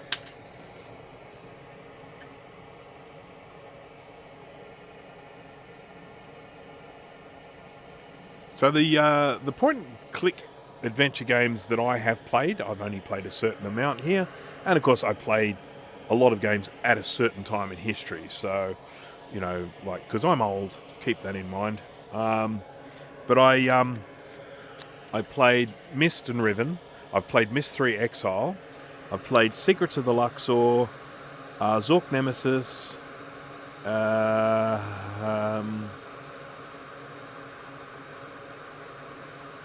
There's more. Oopsie. I've played Abduction. That's the more recent one. I've played Firmament. Oh, I started playing Titanic Adventure Out of Time a while ago. But I got annoyed with that because there were people in it all the time talking at me. And I prefer to play point-and-click adventure games that are quiet. Yes, Veronica, Myst absolutely was a hypercard game. Whatever they did to it, I mean, you can't just go grab a Myst file and open it up in hypercard. They did something to them to stop me being able to do that. But it was interesting listening to... So Robin Miller was a guest on Retro Repair Roundup a few weeks ago. And it was very interesting listening to him talk about those early days of development.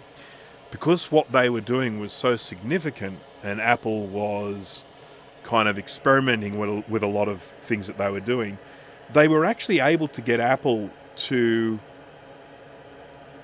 do things like, for instance, with things like QuickTime, they were able to actually get Apple to modify things to suit their requests, which I thought was really, really cool. Because I mean, this is all an age of kind of sort of people all learning new stuff. But yeah, it absolutely was a hypercard game, and of course, anytime you are playing Myst, if there's something goes catastrophically wrong, if there's an error or something like that, you'll very quickly know you're in a hypercard game because you sort of end up in that kind of interface. But yeah, I mean, it was a big thing, and of course, it was something that they had no real idea that this was going to be so big, that it was going to be so successful.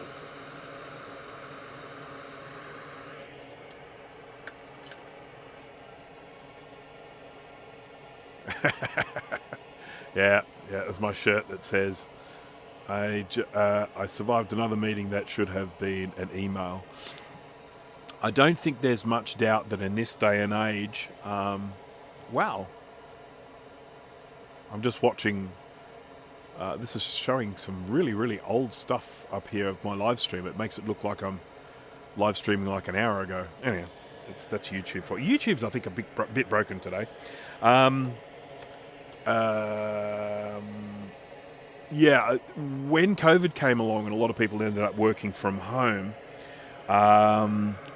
everyone started doing Zoom meetings. And of course, nowadays it's all Teams meetings. And I've found that sometimes it's just become so easy for people to do a Zoom or a Teams meeting now that they do them when they could have just sent an email. Because I'm going to be honest, I hate meetings. Especially if I have to go there physically. I hate that. These ones that are next to each other, you've got to make sure they line up, because if they don't, every time you look at the board later on, it'll be like, oh, I did a crooked one.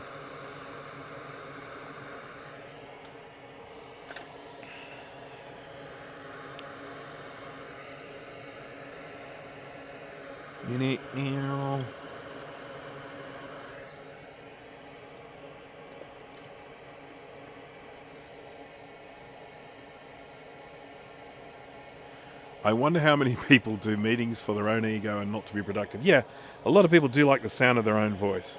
There's no doubt about that.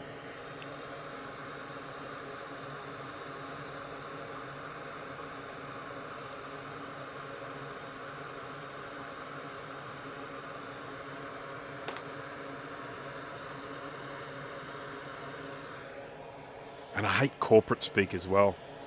Oh, just that gives me the willies when people... we're going to work on these synergies.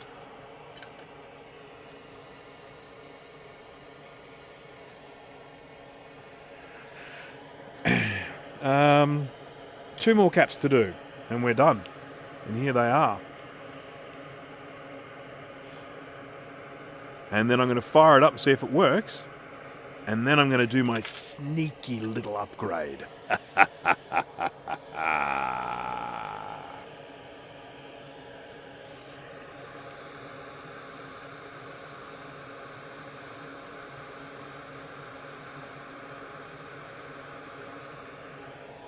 Now, just a reminder to everyone, if there is anyone out there interested in 3D modeling and 3D printing and all that sort of stuff, I am working at the moment on a series of videos to teach beginners how to do 3D modeling.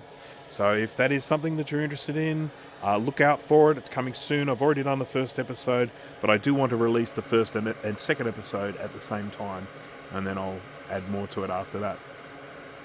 It is aimed specifically for people who have never 3D modeled before, and it is aimed specifically for people who want to model things to then 3D print them. That's the kind of focus.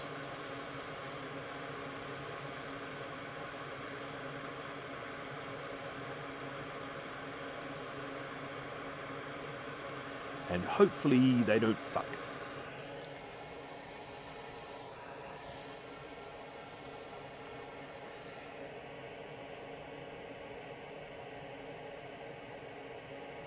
My brother company, Me Love Scott says, my brother company had meeting with Cyan Worlds. We're working on interactive Shakespeare tour. Was looking into their hypercard stacks. Yeah. They were probably still Cyan Inc. then, weren't they? Didn't they become Cyan Worlds a little bit later on? I don't know. I can't remember. I don't know. I don't know enough. I'm just talking.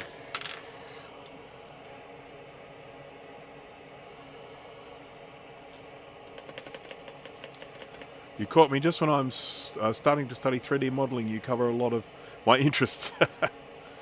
Have a great time. It's 4 a.m. here and I got to sleep. Good night and thank you for joining.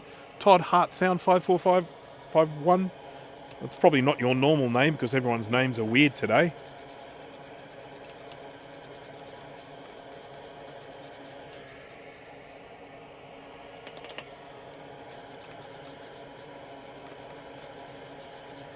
Oh my god. Okay, I'm going to just...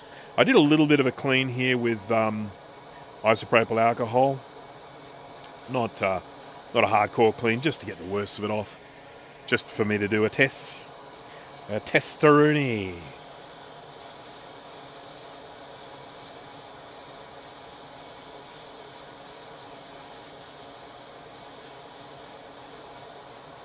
There we go. Is that dry enough? It's a rhetorical question. Don't worry about answering it.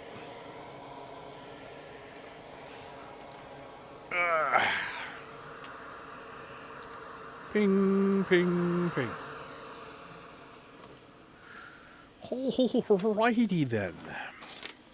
Now, does this speaker work? I saw it just the other day. It has an hole in it, but I'm pretty sure it works. Just a reminder to anyone, if you want to check and see if the speaker is still okay, just need to check the resistance across the two terminals.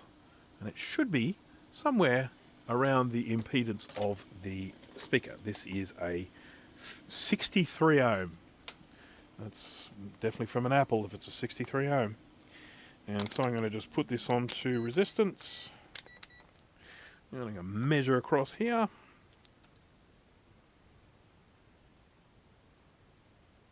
$56 ohms.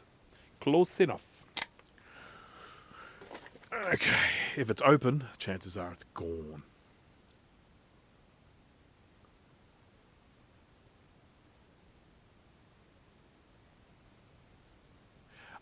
Paul Byerly, you're referring to the Peter Principle. So that's where people, the Peter Principle is everyone ends up getting promoted to a point of incompetence. I think I'm paraphrasing here, that's not exactly it, but that's more or less what it's saying. And it's saying if you're very good at something, you will get rewarded for being good at it by being given something more difficult. And then you could be good at that, and then you'll be rewarded with something more difficult. And you will eventually reach a point where you are given something outside of your realms of capability. So you get promoted to a point of incompetence. So yeah, and it's called the Peter Principle. And it's incredibly true. Doesn't happen to everyone, but it sure happens. You find all these people out there that end up getting promoted because they're good at something, and then the next role they end up in, they're just useless at. Okay. Let's grab a power supply and a speaker, and we'll just see what happens. So I know this power supply works because I used it before. Yep. Yep. All right.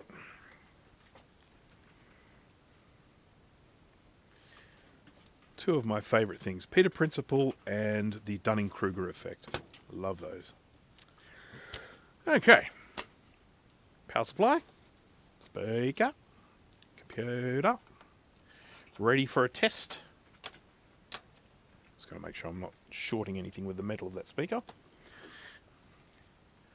63 ohm speaker it is indeed.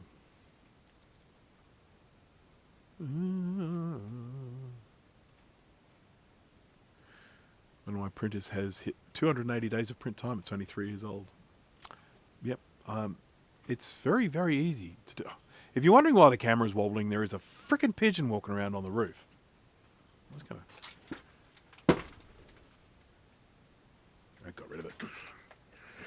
Yeah, so with pigeon, so the camera is actually attached to the roof of this shed, but it's sheet metal. So that's right, it's a studio, meant to look like a shed, and it's sheet metal. And when they walk over it, they make the camera wobble. It's very frustrating. It's frustrating when I'm doing pre-recorded stuff. Okie dokie. But this is Sydney, and I don't have a lot of space because property is so friggin' expensive. Second most expensive city in the world, second only to Hong Kong.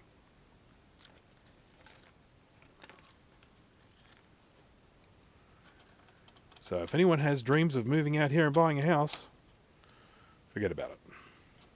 You've missed the boat. Unless you've got loads and loads and loads and loads and loads of money.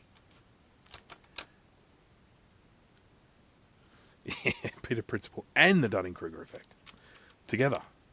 All right, so I'm going to put in some RAM. I'm going to put in my little ROM, VRAM, and we're just going to fire it up and see if we get a chime. We know that it worked before, so if it doesn't work now, I've broken it, which won't be the first time. And of course, it had no sound before. So if we get sound, we know that's a positive step. There's still a lot of gunk on the board, so there's a very good chance it still won't work because of that gunk. That gunk has come out of electrolytic capacitors, which means that it's got bits of electrolyte in it, which means it's conductive, so all sorts of things could be going wrong. But if all has gone well, we might hear a chime. So I'm going to switch it on now. 3, 2, 1. Did you hear that? That's the sound it made before. So I would definitely like to clean this a little bit more before I go any further with expectations. I mean, look at all the gunk here. Look at it. Look at the gunk. Let's zoom in a little bit.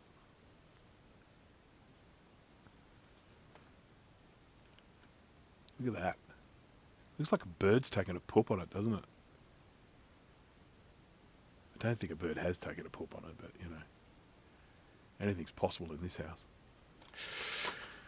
Okay, so it powered up. It made a sort of noise, but definitely not a proper chime.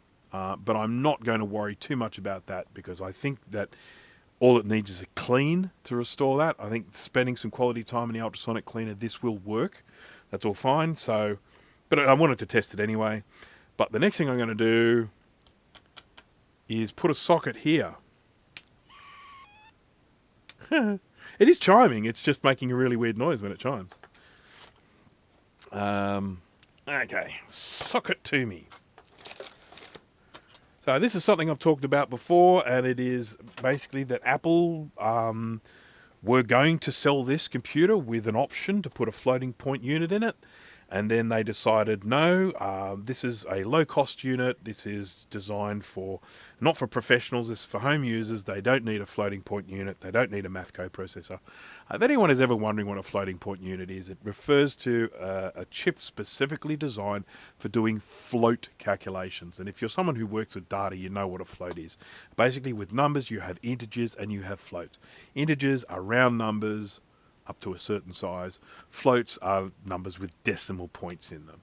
And so floats are much more complicated numbers. So, you know, the number 10, that's an integer. The number 10.64321, that is a float. And it's a chip that's designed for calculating float numbers. So yeah, anyhow, that there is a spot for an FPU. You can stick a socket in there, you can drop an FPU in there, and it works as it should. As I say, Apple was just mean Apple. First thing I have to do is make these holes. As you can see at the moment, they're not holes. They're filled-in holes. They need to be unfilled-in holes. So I'm going to get some flux on those. I'll probably add some fresh solder, and then we'll get rid of them with a shitload of solder wick. Let's go in and see the scope view. How are we focus-wise there? We're looking good. Okay. So, solder.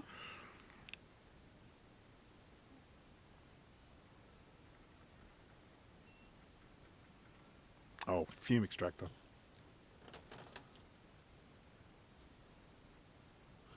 More solder wick. Wicket. Wicket good.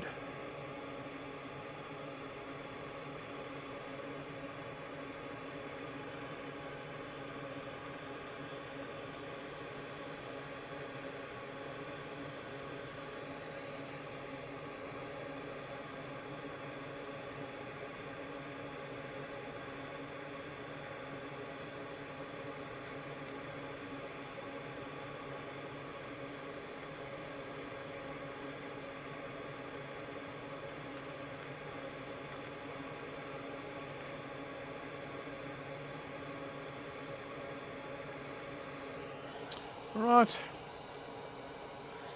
Right, where's my thing? Oop, there's my wick. Wickety wick.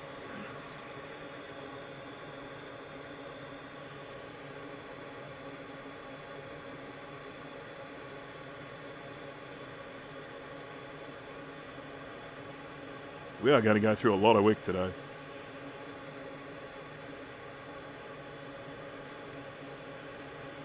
But it needs to be done.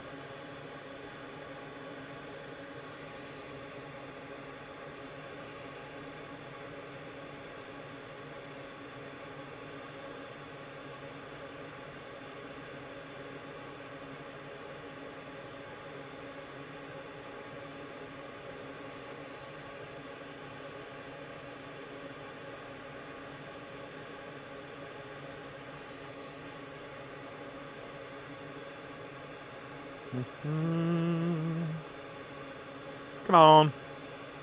The stubborn one here. Out you come.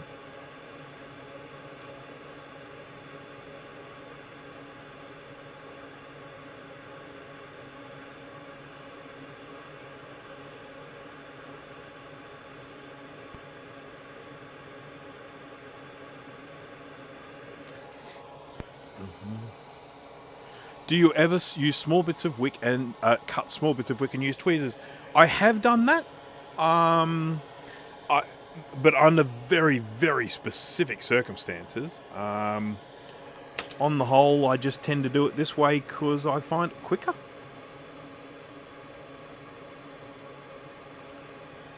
These ones being a little bit stubborn though.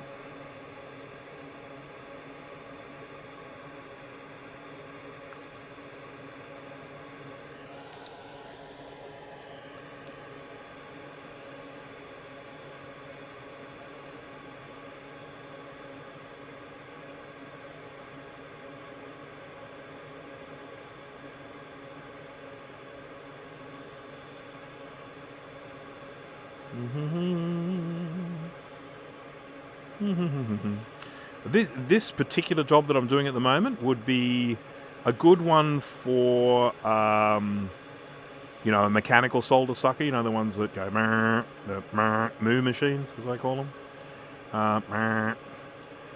Because there's lots of air. There's lots of space here for air to flow. And so if you've got lots of airflow space, it's very easy to suck the solder out.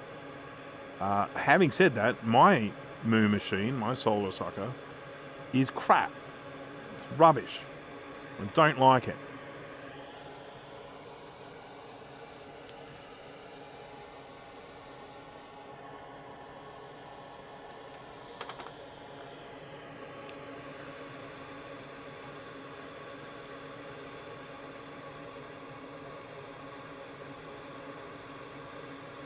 I haven't worked out what I'm going to do for dinner tonight. I think I'd like to cook something, but I haven't figured out what.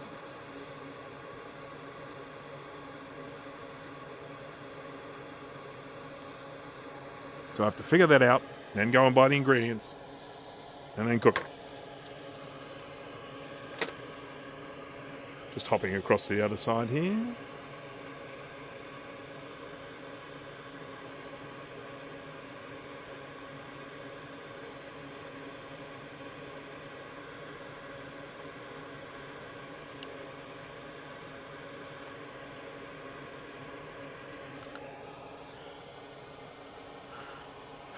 Quesadillas. I think you did, because there's L's in there. I think you did misspell it. But no, probably not quesadillas. It's quesadillas.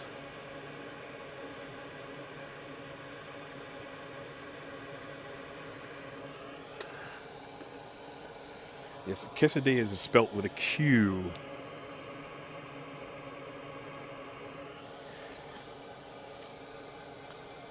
Yes, I am breaking on through to the other side. Who knew this would be so tedious? Well, I did. Sorry.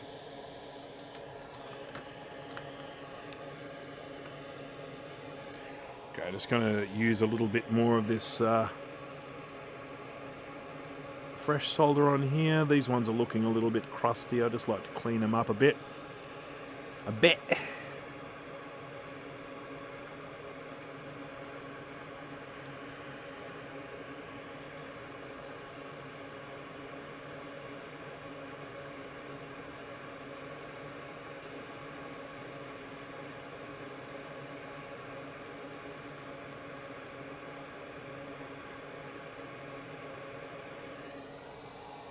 Why not use the soldering gun? I was just talking about that before. I don't like using it very much. Mine is rubbish. It would be very good. I could use my this machine for it. Let's try this. Shall we try the Brucinator? See how that goes.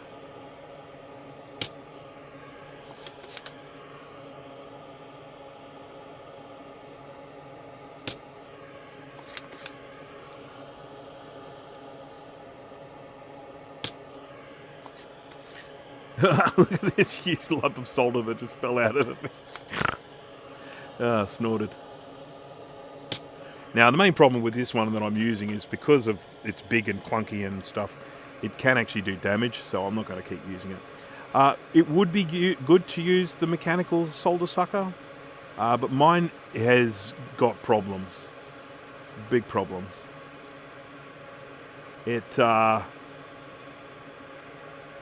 Something wrong with the heating element at the moment. It's the second heating element I've put in it too, and it seems to just not be heating up. Doesn't get hot enough. The main problem with the solder suckers, the Hacko ones, is that if I'm going to buy one in Australia that works with Australian voltage, I'm going to pay. I'll show you how much I'm going to pay. If I buy one from the US, where it's a lot cheaper, it's a 110 volt unit. Doesn't work with our power. And yeah, that's the problem I've encountered. I'll show you what the price of one of those things is here in Australia. I mean, it's the sort of money where it's like, are you taking the piss? Am I an asshole?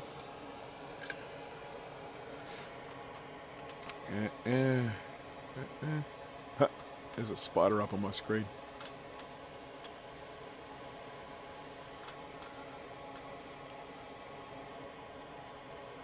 Okay.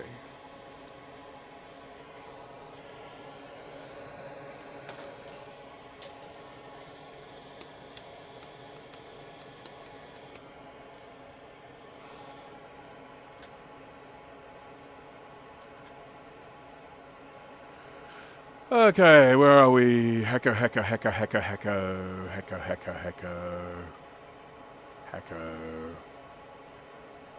There it is. Hacko. Alright, let's just do a share screen here. So, let me see if we can find the solder sucker. Soldering and rework. Soldering and rework.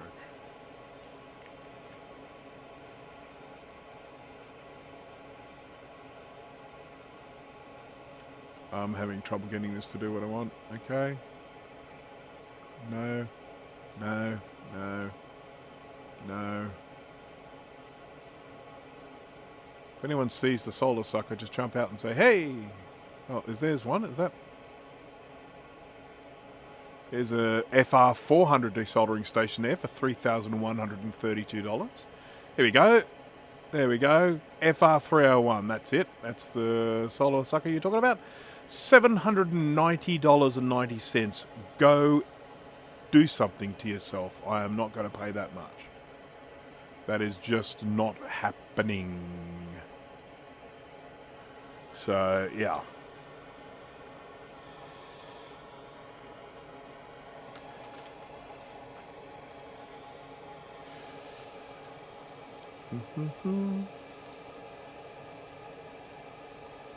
That microscope you reviewed... Oh, did it really? Gosh.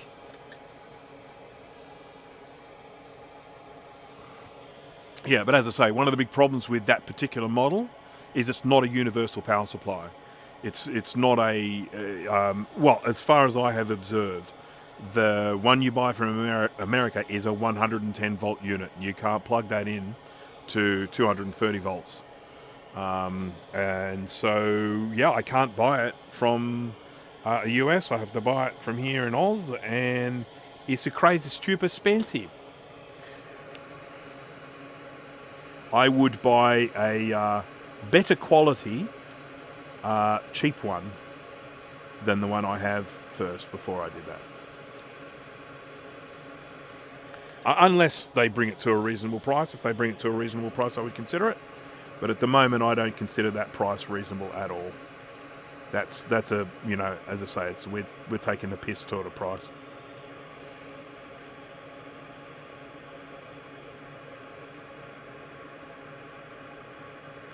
And besides, if I was able to do this faster than I'm doing it at the moment, we wouldn't have all this time to chat.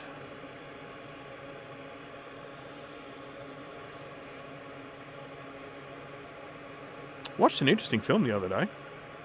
Sinners. Has anyone seen that? Sinners? Certainly surprised me. Rather unexpected.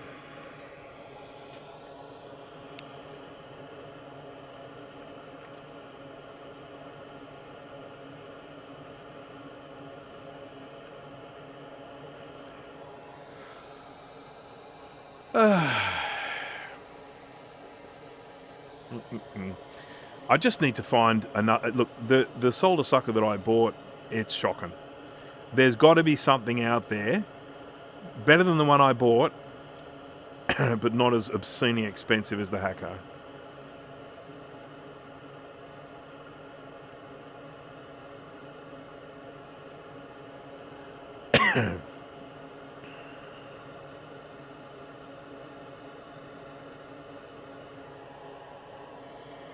God, there's this company streaming service, and I pay for the streaming service, but I only pay for it during the cricket season, so I can watch cricket games here.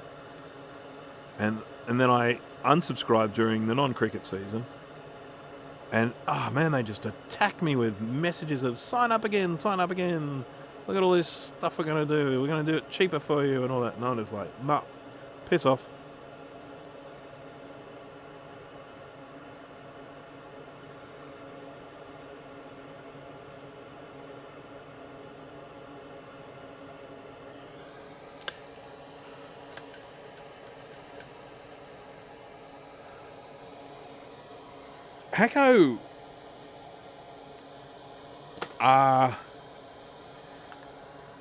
Hacko are a mid-range product, and in the US they sell it pretty much a mid-range price, but here in Australia they sell it at a premium price, and so yeah, that's not good. The most annoying thing with Hacko for me was I bought the FX951 soldering station, and I wanted to get solder tweezers for it, and they said no, solder tweezers don't work on that one. If you want to get the solder tweezers, you need to buy the more expensive unit or the cheaper unit. Yes, the cheaper unit. They've got a cheaper unit that runs the soldering tweezers, but the more expensive FX951 doesn't run the soldering tweezers. And I'm like, are you serious? So it was around about that point I decided I didn't want to give Hacko any more of my money. And I haven't. Oh, other than an occasional soldering iron tip.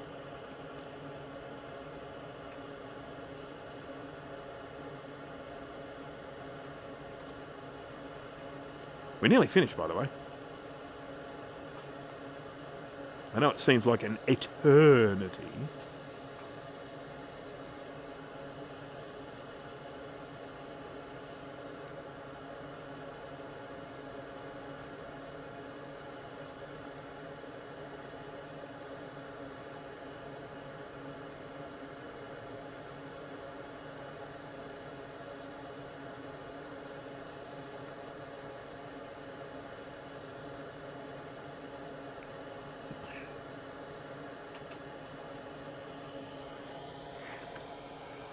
Right, I'm just going to clean this up and check and see if I missed any holes.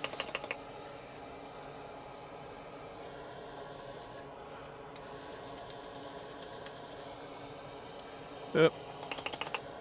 One of the things that's happening with soldering iron equipment is there are a lot more sort of budget options available with good, decent quality. I mean, sure, I totally accept that there are some out there that you'll pay an absolute mozza for, and they'll be the duck's guts, they'll have everything you want, all whiz bang, all that sort of stuff. I get that. But you can get some really, really good stuff on a budget now. Okay, we've still got a few filled in here. I'm going to grab it from the other side because they're a bit easier to see.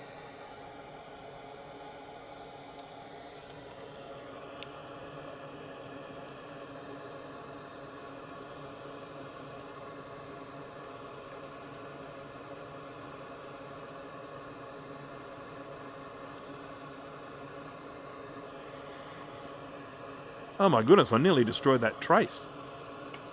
Careless fool.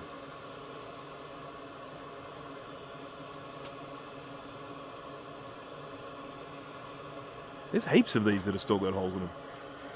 Still got solder in them. I just want to clean this up a little bit because I really manked it up here. I mean, it's easy to fix if I have broken it because that's one of the things I do. Just checking to see what I've done with my scalpel. It's here somewhere.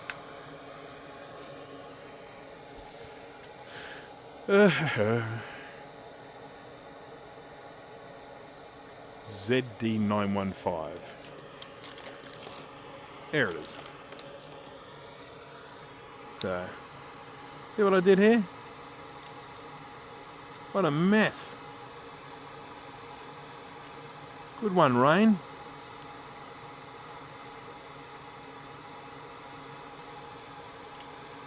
Oh god, this scalpel blade is awful. Let's get a fresh one.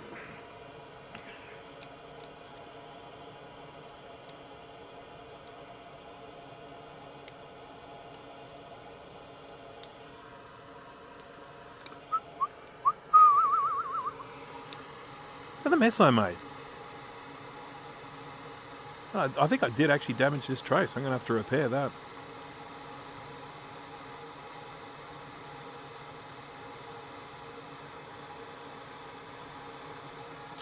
Oh well, at least it's easy to repair. Okay, so I've still got a stack here that have got solder in them. I'll keep going at it from the other side because, you know.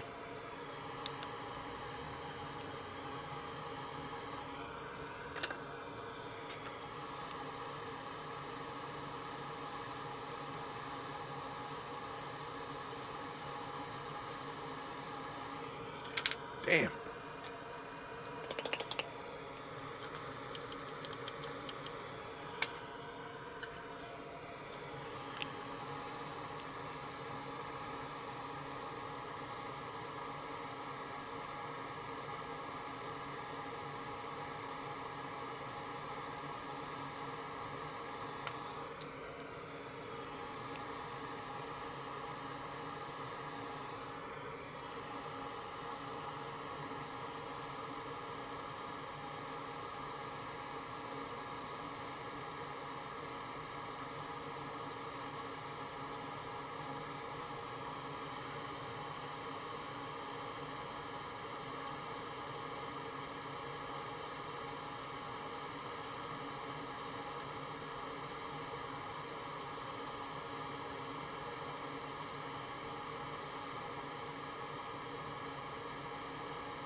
Let me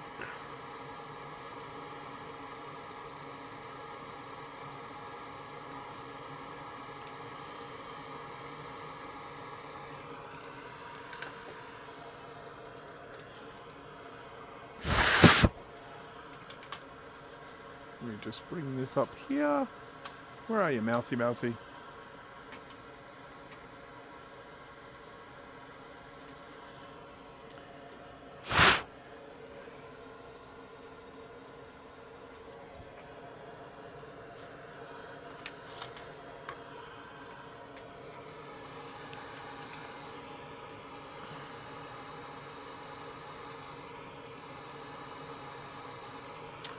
Okay, I'll try and do this without wrecking any more traces.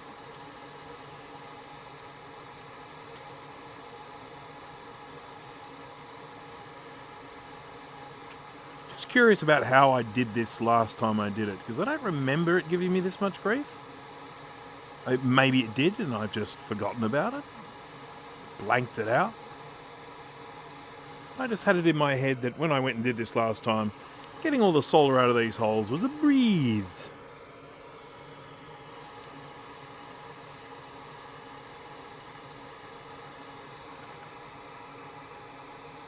Not many now.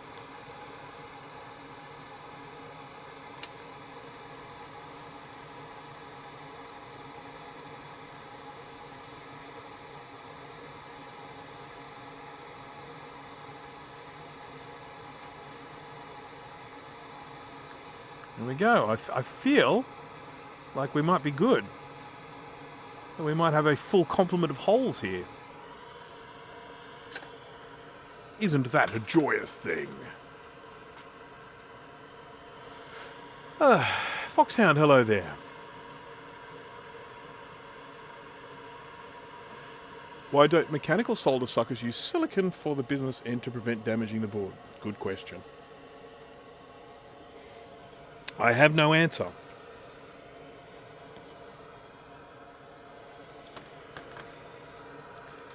I'm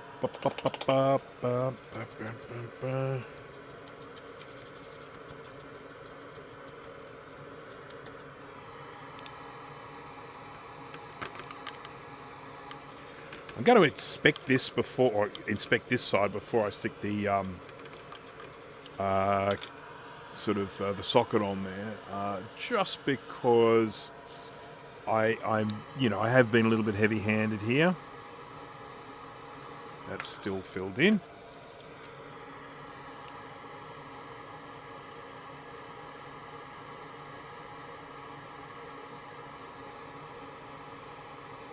And I want to make sure I haven't damaged any of these.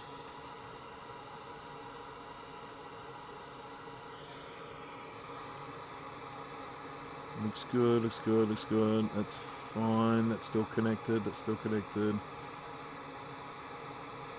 That's the other side. That's fine.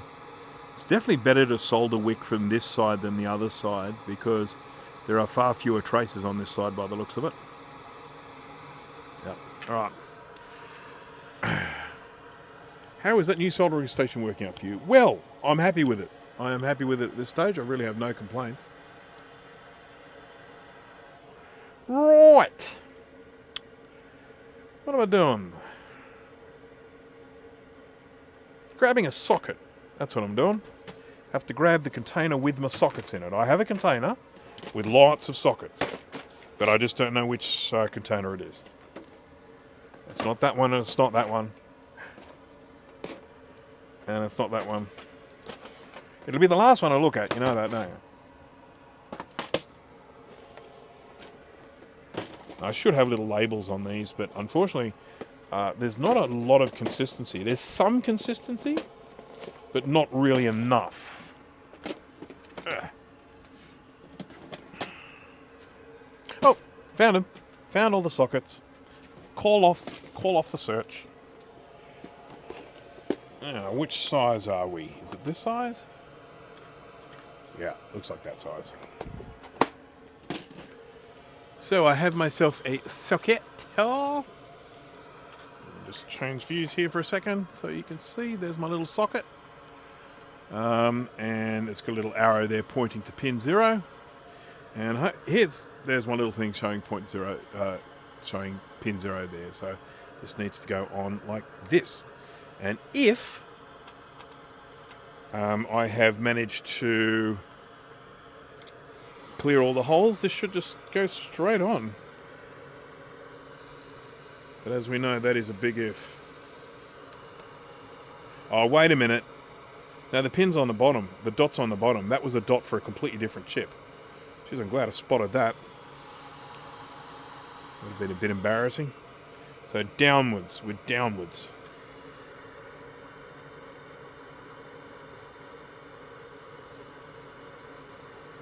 Okay, we're definitely still not all the way through here. I think we've got 2. These 2 here still have some solder in them. That one and that one.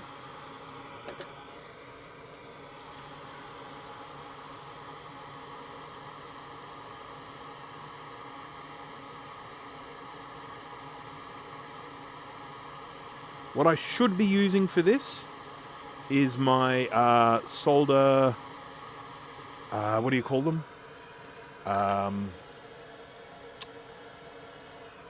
There's a word for them. I can't remember. But they're little pins that you can sort of put down the hole. That one's a tough one. Yes, yes, yes. Yes, yes. Needles, solder needles.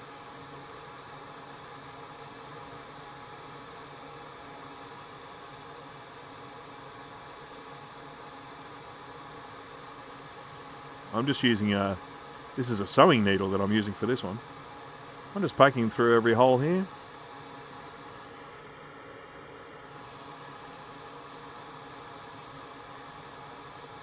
So far everyone has gone through reasonably smoothly. Some have been a bit of a shove, which means they still have a bit of solder in there. But I think I'll still get a pin in.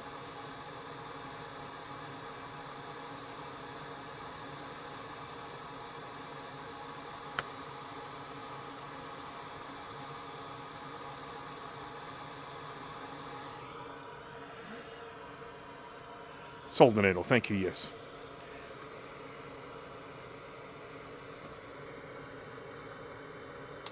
Yeah, look at that, it went on, yeah, everybody happy. Right. I'm going to just solder our pin so it doesn't fall out.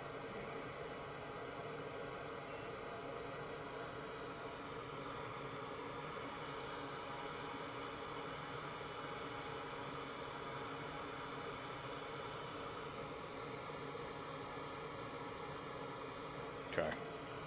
So I've basically just soldered 2 pins. I know you can't see and I apologise for that. But I've just soldered 2 pins, just enough to hold it in for me to then solder the rest of them. There's one I soldered there.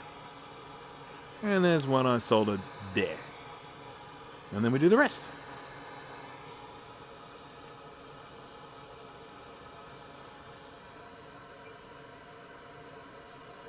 I do need to repair that trace, but I'm going to do it after I've soldered all the pins, because if I do it the other way around, soldering the pins, I'm likely to damage that repair that I do. It actually doesn't look too bad from this angle. I think it's still fine.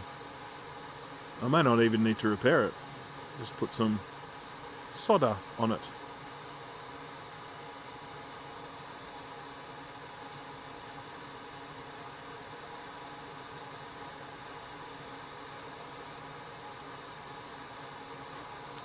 Alright, let's get cracking. Get myself a bit of a system going here. And 1, 2, 3, 4, 5, 6.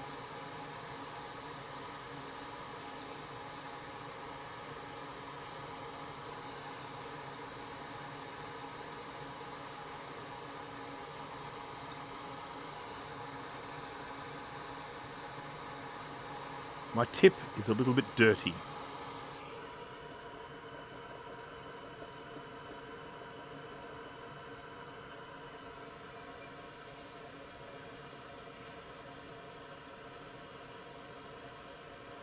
Just recapping, no need for a recap.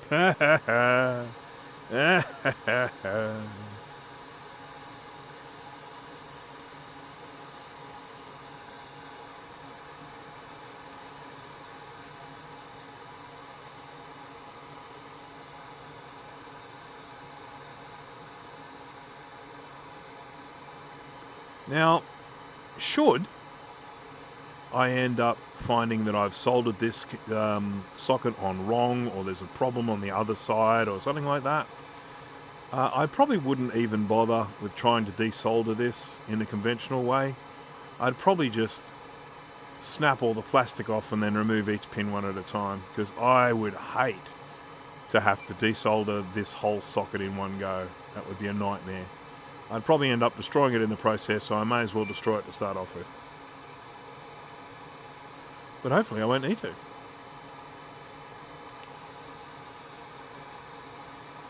Now, you know what the problem is? I don't have a spare FPU. I used my last one just recently. So I'll have to steal an FPU from something else, or buy some more. At the moment, this is just a socket that I can't put anything in.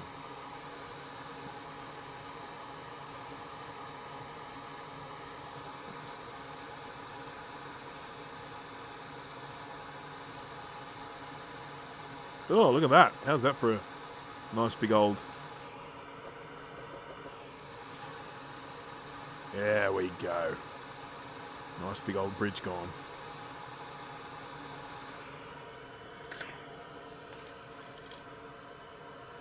How is Kester solder? I've been using it for such a long time, it's hard for me to have comparison. I love Kester solder. I just feel like it behaves the way I want it to behave. It's sort of predictable.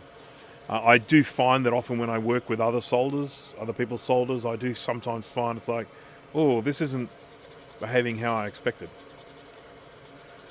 Now, this is an LC2. I've already got a couple of LC2s. I like them. I may end up giving this a one away or selling it or something. We'll see.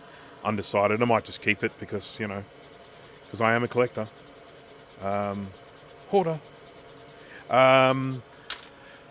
But one of the things that I do with these ones that have this 10 megabyte limit, is I put 4 megabyte sims in them. 2 4s plus the 4 that's on there will give a 12, but it will only recognize 10. But it does take you up to that maximum 10 megabytes. And quite frankly, I have lots of 4 megabyte sims thanks to K Cobra's little 4 megabyte sim kit. These ones here where you can, these ones here where you can grab these chips, which are fairly readily available on other RAM sims, later RAM sims. Just grab these chips and make yourself 4 megabyte sims. And I have heaps of them. Heaps and heaps and heaps. So, yeah.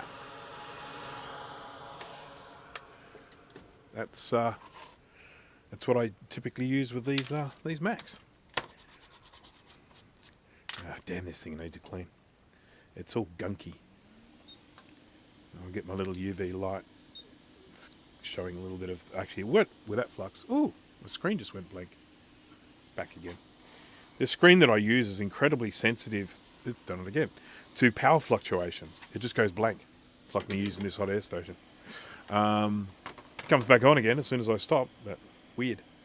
Okay, so this is my UV light. You can see it's glowing a lot around this area. That's the flux that I use. It has a UV tracer in it, so I can see where there's flux. But this, yeah, all desperately needs cleaning. Okay, so the next thing we are going to do is power it up. See that it still works. I did have that trace that I was going to repair, but when I had a closer inspection, it wasn't actually busted. So, mind you, I will have a quick squiz here at... see, that's the busted one there that's not busted. It's fine. But I just wanted to have a look here. Good, good, good, good, good, good, good. Feel the hate flow through you. That's not a very nice thing to say, is it? What percentage do I use? 63, 20, what is it? There's a link in the description to the one that I buy. 6337. Yep, and I use 0.5 millimeter diameter with a flux core. But I do have a link to it in the description. And here is my next roll I could have just looked at this one. It was right in front of me. Here's my next roll. I bought this one because my other one was getting low. But it's deceptive. I mean, it's been getting low for ages and it's still going. So, anyhow, there's that. Then I've got, this is my next roll. And then I got given this one from Styri. What I actually intend to do, I've got my little solder holder here. It's a little thing like that. I intend to design and 3D print one that's bigger, that will actually hold multiple rolls vertically. That will be more useful for my needs.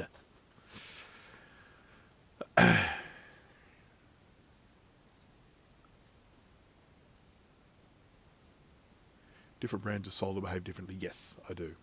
I do find that. Right. We're not here to do something to spiders. I never noticed that. Huh. I don't know if anyone's ever noticed this before, but here's my power supply for the LC. If I'm wanting to put this LC power supply away, I can do this. Look, locks in on the side. Has anyone else noticed that before? Or did I just discover something here that no one has ever discovered before? I'm going to pretend like I did discover something that no one's ever discovered before. It'll just make me feel better. It'll make me feel better like I was the first person to ever realize that. That you can lock the little connector onto the side of the case. Meep, meep, meep, meep, meep, meep. If anyone else has discovered that, don't tell me.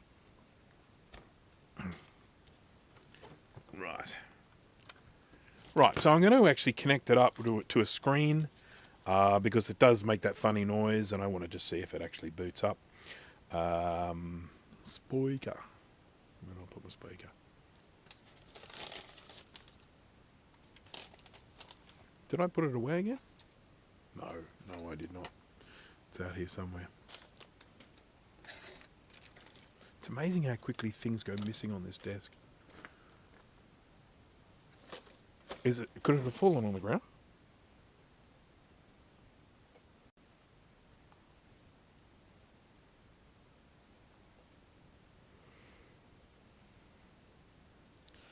Don't see it. It's got to be up here somewhere. Let's put it in the case. Let's put it in the case, and then we can connect the original one to it.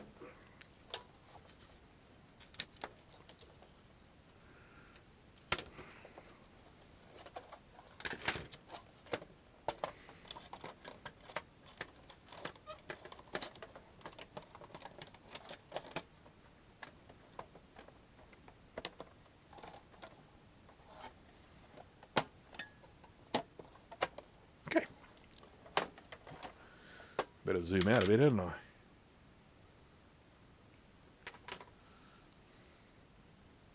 little bit of corrosion.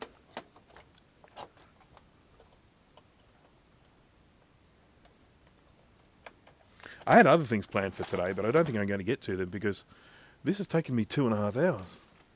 And I still have things to do today. I want to have some lunch. I want to go for a walk. I need some exercise. So I'm getting old and fat.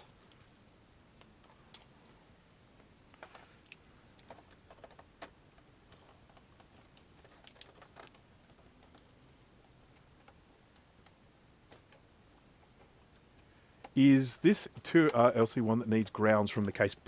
Yeah, you know what? That rings a bell. I think you're right, and that solves the squeaky noise, because that definitely rings a bell. Because I've had that before, where I have had an LC2 out from the case and I've started it up, and it just makes a farty sound. So that actually rings a bell. You're probably right. It probably does need the ground on the case. Right. So I've got a screen. My little teeny screen, which anyone who's watched my live streams before will be familiar with. Oh god, that's a great big lump of solder. Let's not put that there. Alright, so VRAM, RAM, hard drive connected.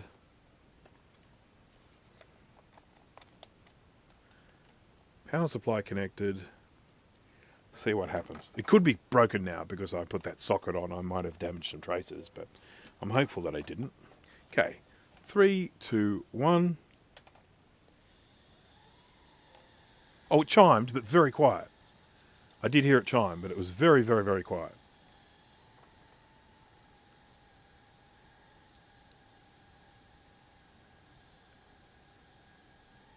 I imagine that'll be something that will get resolved when I clean the board. I think that volume will be a lot louder.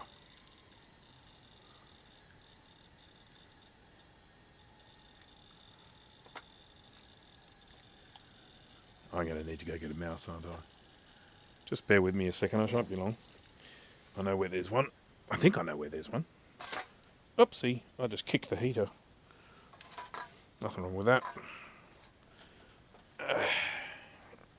Oops. Jeez, I have made this hard for myself. Ah, here's a mouse. Come on. Come on. Come on. If anyone has watched my unmouse video, they'll notice that at the beginning of the video, I held a great big pile of mice in my hand. And this is the pile that I've got in my hand now. And all of the leads are tangled up, which makes it extremely difficult for me to grab hold of just a single mouse. Right, so plug in a little. Never do that, by the way. What I just did. Hot plugging in ADB. Everyone says don't do it. I just did it, but don't. Let's go to about this Macintosh. And we have got 6 megabytes. 4, 5, 6. So it's not seeing 2 or something, because they're definitely 2 megabyte sims. They're not ones. Who knows? Anything's possible. But it's an LC2. Control panels. We need some color. It's a bit black and white at the moment. Monitors. Colors. 256 gorgeous eye-resting colors.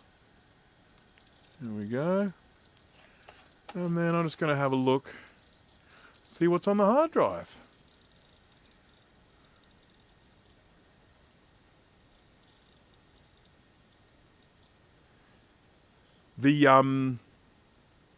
I've actually got a solder sucker. This one does have that one I was using, the big chunky mechanical solder sucker, does have a plastic tip on it, but it's still able to do damage.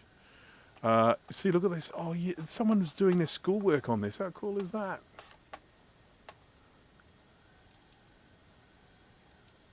All right, well, I better close it in case there's anything that comes up that is personal there. But yeah, it's all good. I mean, it's a nice little time capsule, this one, because it clearly hasn't been used since the late 90s. It's awesome. Is it possible that these only have 2 on board? I'm sure they have 4 on board. LC2 has 4 megabytes on board, I'm pretty sure. Anyhow.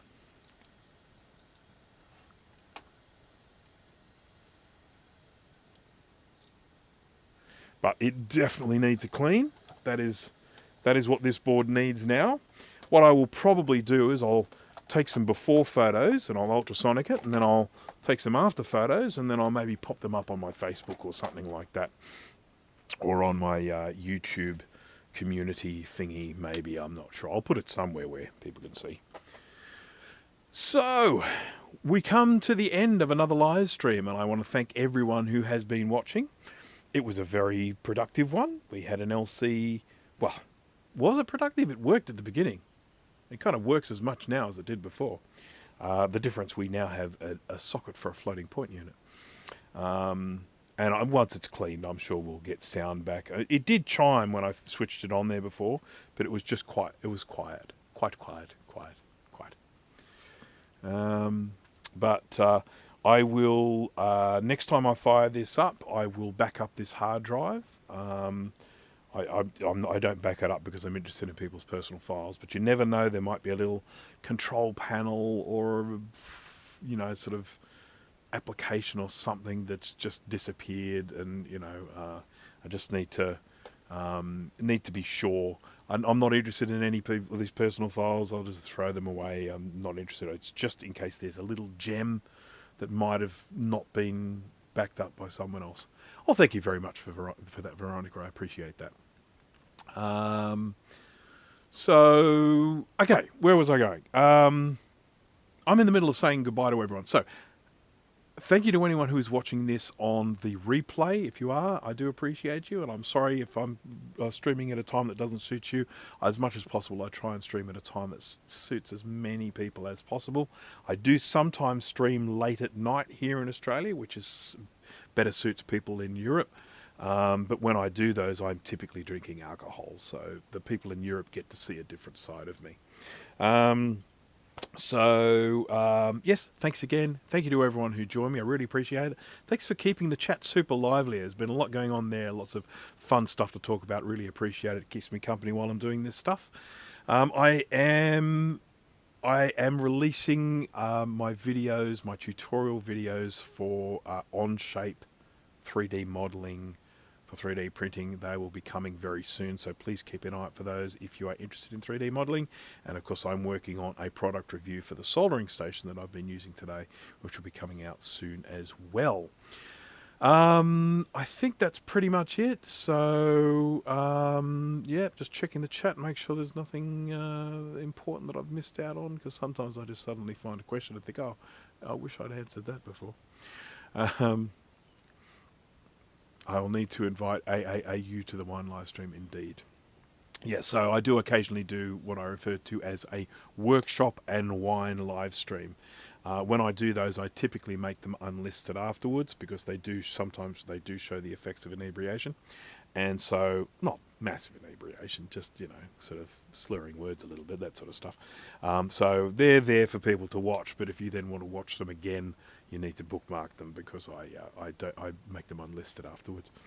Right, well, I think that's it. So I'll look here for the things that I have to press to... There we go. I'm all ready to go. Excuse me. Thanks again for watching. Sorry the live streams have been so infrequent. I am going to work to try and, get them back up to scratch. But as I say, things have been very busy. And, of course, down in the workshop here, it's freezing cold this time of year. So it's not very inviting. Alrighty, well, that's it for me. Thanks again. I hope to see you at the next one. Bye-bye.